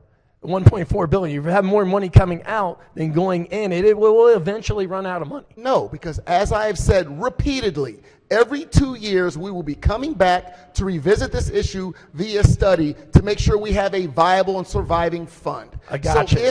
So if things are getting worse, if this consumer price index continues to increase, that means things are going bad. That's not when you turn your back on your citizens. That's when you focus on helping them. All this does is allows them to be able to afford things as they become more expensive. It's not comical, it's factual. Well, that was the answer I was looking for, ladies and gentlemen, right there. Every 2 years we come back and reset this. The truth is, inflation's at a 40-year high. We're in the second term of the Carter administration.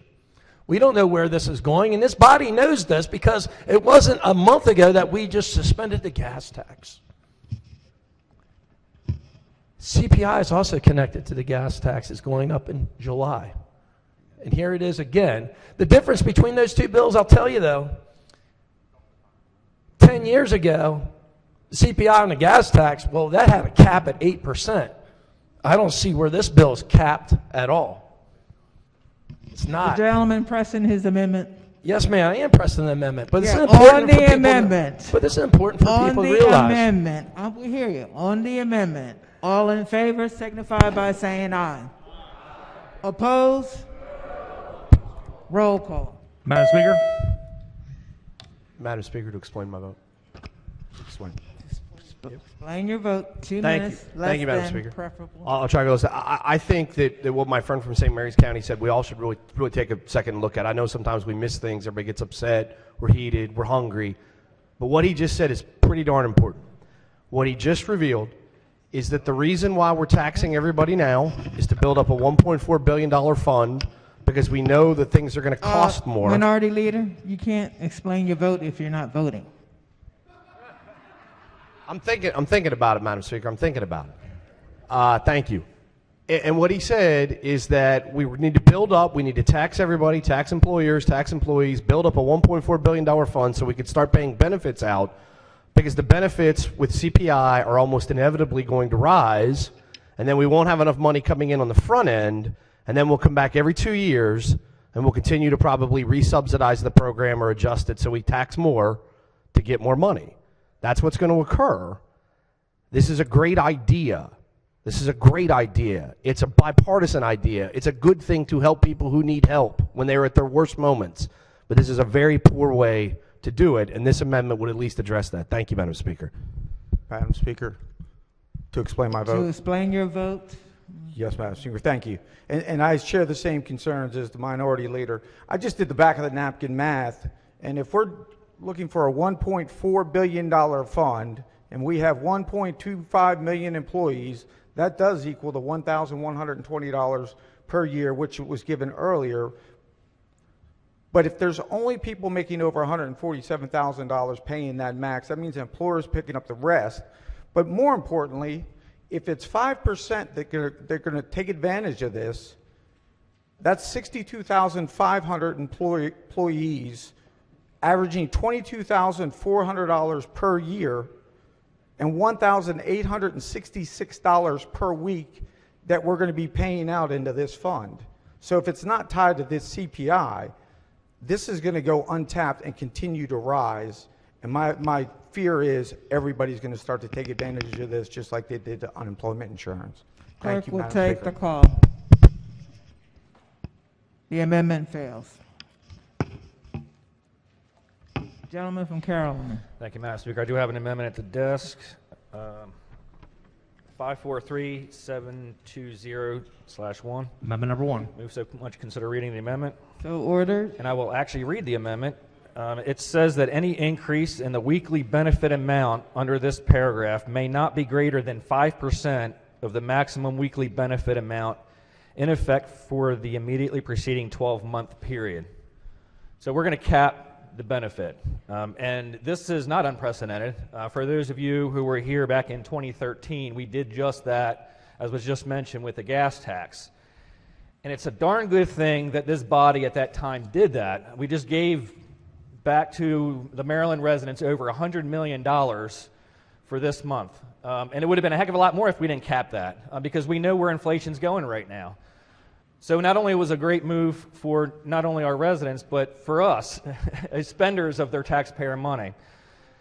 This amendment will do two things. One, it'll protect the consumers from higher prices. And how is that the case? Make no mistake about it. The larger companies especially, they don't pay taxes. They don't pay for these unfunded mandates. They don't do it. What they do is they pass that on to the consumer in order for them to stay in business. For those businesses that can't do this, that they can't pass that on to the customer or the consumer because the consumer doesn't have the money to spend that money on, that it will put pressure on them to go out of business because they can only cut costs so much. What we've done over the past 4 or 5 years, we've mandated higher pay. We've just yesterday mandated environmental mandates for environmental stewardship.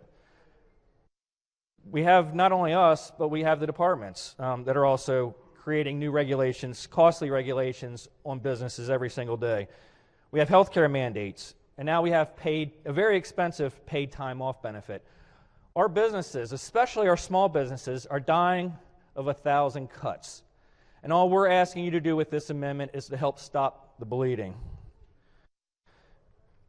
Again, our big businesses can survive this. There's very little doubt about that. When I'm standing up and asking you to help protect our smallest of small businesses. They're struggling right now. You know, these are your family, these are your friends, these are your next door neighbors who are providing these services to our community. You know, our main streets are struggling right now. Every single action that we're doing right now is hurting these businesses, it's hurting these guys. And they care, and we've already made the argument they care about their employees. Their employees are our neighbors too. So, Madam Speaker, with that, I'll move the amendment. Chairman of the committee. Colleagues, I would ask that we resist this amendment as well. Again, so if the CPI is 8%, we're saying, yeah, that's too bad for you. This fund is set up to help people at some of the most challenging times in their lives. To set up when they need to care for their families or loved ones, or at least experience some would say benefit of childbirth, but having 3 of them, I don't know if it's a benefit, but they want to be able to experience and enjoy that time with their child. These are those times that we want to step in and allow them to do that without stressing about being able to meet their financial needs. So we're capping this is basically punishing those individuals who are already suffering challenging times. As I've said earlier, when the CPI goes up, so do the cost of things, and we want them to be able to afford those. And to make it clear, BPW still has an off-ramp. If things are getting bad and we can't afford the increase, BPW will be able to stop that increase until they feel that the time is right. There are off-ramps for this. We just want to make sure the individuals participating in this program get their money's worth, get the best bang for their buck. We want to keep them off. We want to keep them out of poverty, out of governmental systems. We want to keep them employed. So for all those reasons, I ask that you resist this amendment. Maker of the amendment. Thank you, Madam Speaker. And I don't disagree with anything you said other than providing this mandate to these employers and the employees. Let's not forget about them. They're going to have to pay more out of their wages, and then they're going to demand even higher wages of their employer. And at the end of the day, if these folks go out of business, then everybody's unemployed and nobody benefits from this. You know, when we're at the risk, and I outlined 6 or 8 different actions that we've taken over the last 4 or 5 years that's putting even more pressure on these small business owners to stay in business. And yet we're adding another layer to that. And all this does is just helps slow down the bleeding is all it does. It doesn't stop the bleeding. This should be a reasonable compromise. It should be. On the amendment, all in favor signify by saying aye. Opposed?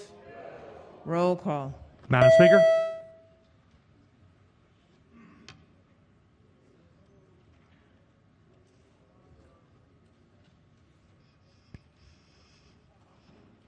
Clerk will take the call. The amendment fails. Are there any additional amendments to the bill to its title? Hearing none, the bill is ordered past the 3rd reading. Quorum call. Madam Speaker?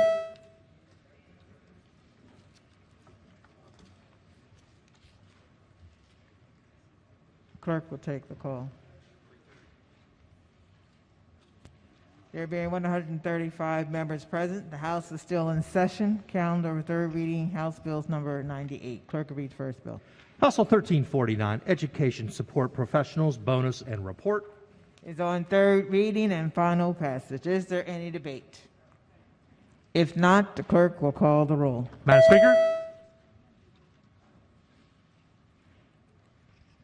Has everyone recorded their vote? Does anyone care to change their vote? If not, the clerk will take the call. There being 101 votes in the affirmative, House Bill 1349, having received the constitutional majority, is declared passed. Clerk will read next bill. House Bill 1468, Income Tax, Retirement Income Subtraction Modifications, and Senior Credit. Madam Speaker. Question for the floor leader. Okay, just a minute. Is on 3rd reading and final passage. Is there any debate? Gentleman from Baltimore County. Thank you, Madam Speaker. Brief question for the floor leader, please. Madam Speaker. Yes, Majority Leader. Good afternoon. I just want to understand very quickly how this works. So this only applies to folks under 65 or over 65. Is that correct? That's correct. This is a tax credit they would get at the end of the year. Is that correct? They get the tax credit on their tax liability. Yeah. Okay. And one final question: if the Board of Revenue estimates if the revenues had not increased in that particular period, the tax cut would be cut. if the state revenues decrease by 7.5% or greater in a single fiscal year, then the higher ends of the spectrum of incomes under this credit would be cut back by half. Perfect. I appreciate it. Madam Speaker, on the bill, I appreciate the questions.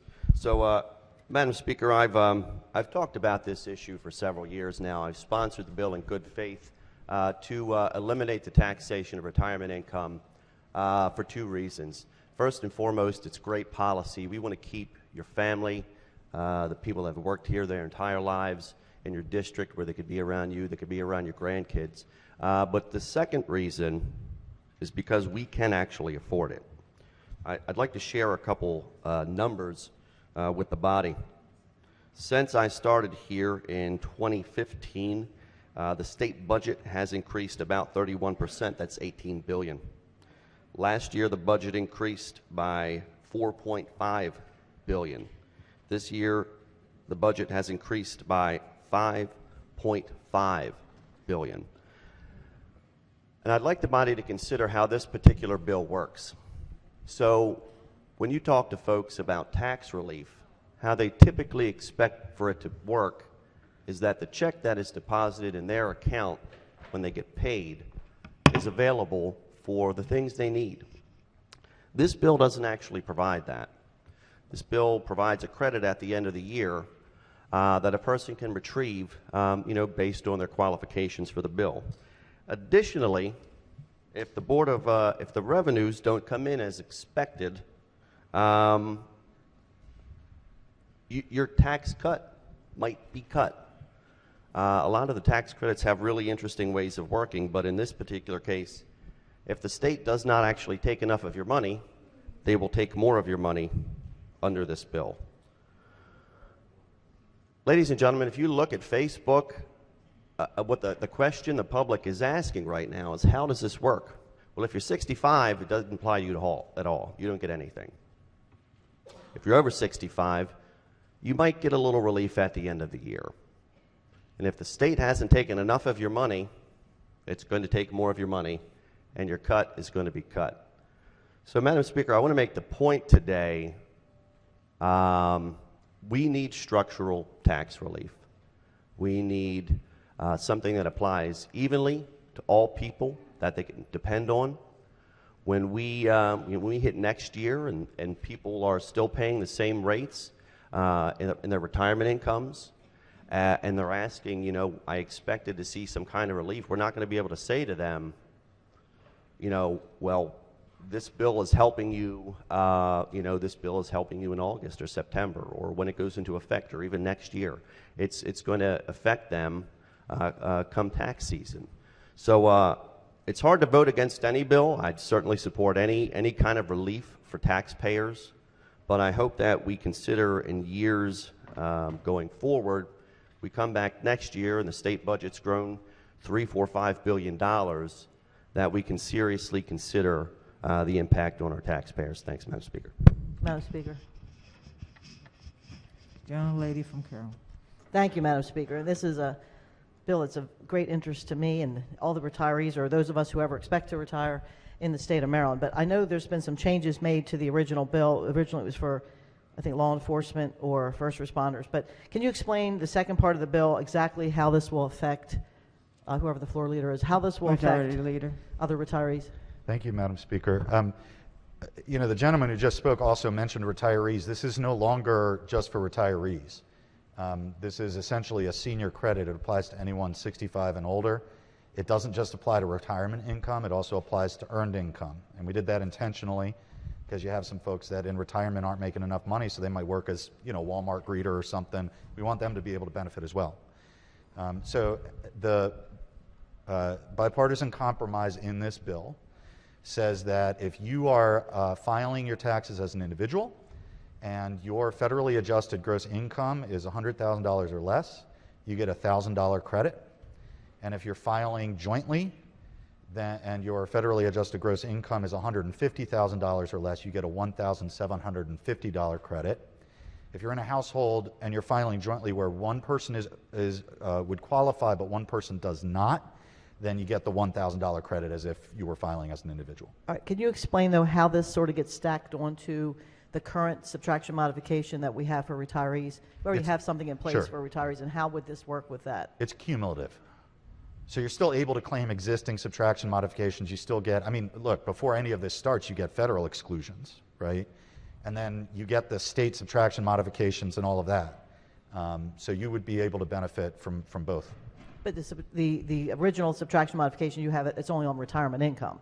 So you're saying on the original subtraction modifications that we have in place today, and we have them for the military, we have them for a laundry list worth of people, some at the age of 55, and then we have some at 65 that are for everyone else that can take advantage of subtraction modifications for Social Security and retirement income. So let's say you take advantage of that first. How does this then play into those? Okay, let's say I make $100,000 and I get to take the original subtraction modification off. How would this, would you take that off first to determine your $100,000, or would you, is your gross the $100,000? I see your question. So the trigger, the income trigger for qualification is based on federally adjusted gross income prior to Maryland adjustments. So if you qualified under federally adjusted gross income, then you take this credit regardless of what else you're taking on your state deductions. So if you have, for example, the Hometown Heroes deduction, right? You're a retired firefighter, you're 65 and older, you're filing, let's say, singly, right? Your total income is $90,000 for that year. You would be able to both have a deduction of that $15,000 from Hometown Heroes to determine your Maryland adjusted gross income. And once you finished computing your tax, you would be able to take the $1,000 credit in this bill as well. But only on your adjusted gross income from federal, which means your amount might be very high. You might be $101,000, but once you take off all the credits or all the modifications, you may be lower. The reason I'm asking the question, I mean, right now we're in the middle of tax preparation season, and all the tax preparers are working on things, and they're trying to project what people's income for estimated payments is going to be next year. And they're asking me the question, and I'm reading the bill, and I don't know how it's going to be implemented, like how it's going to stack one on the other. So you're saying you will be originally able to take the original stuff that we already have in place over the age of 65 for the average person. And then if you're military or you're a first responder or whatever, you get to take an additional subtraction. Yeah, what I'm saying, though, is that the income limits in this bill are tied to federally adjusted gross income. So your qualifications for this credit happen prior to any Maryland adjustments. All right, so if you make $101,000, you would get... And you're filing singly? Yes. At $101,000, you don't qualify for this. So there is a cliff. So once you get to 100, there's a cliff. So you there want is to keep... a cliff.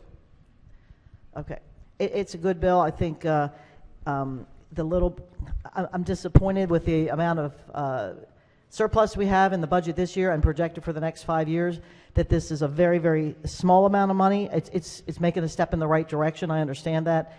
But I think the fiscal note says it's about... The total revenue loss is, I think it's what, $288 million this year, and we have a $7.4 billion budget surplus. So it's a token. It's in the right direction, and I hope we do some more in the future with the huge budget surplus that we have to help people when they're trying to either work or retire after they reach their golden years. But it's a move in the right direction. So thank you for explaining that. Gentleman from the Eastern Shore. Thank you, Madam Speaker. Real quick question for the floor leader. Madam Speaker. Majority Leader. Thank you, Madam Speaker. Thank you. So in my district, I have 23 or so volunteer fire companies. Does this bill help my members in these volunteer fire departments? No, any member who's a volunteer who happens to be 65 or older and meet the income thresholds would benefit, but this bill is not specific to volunteer firefighters.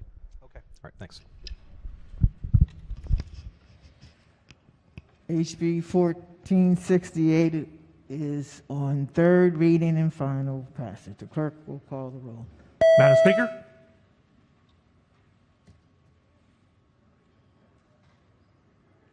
Has everyone recorded their vote?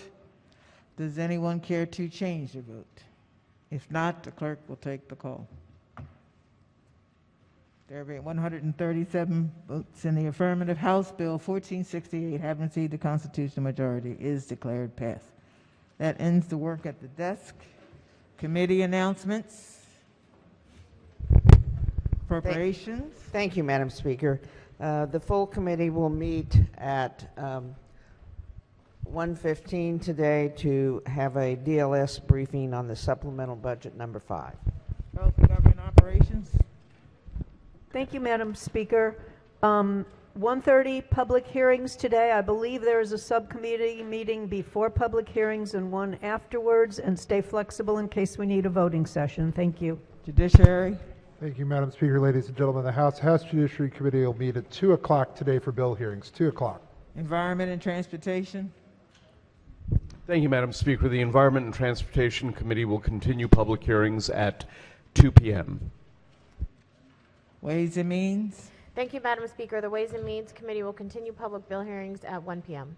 Economic Matters.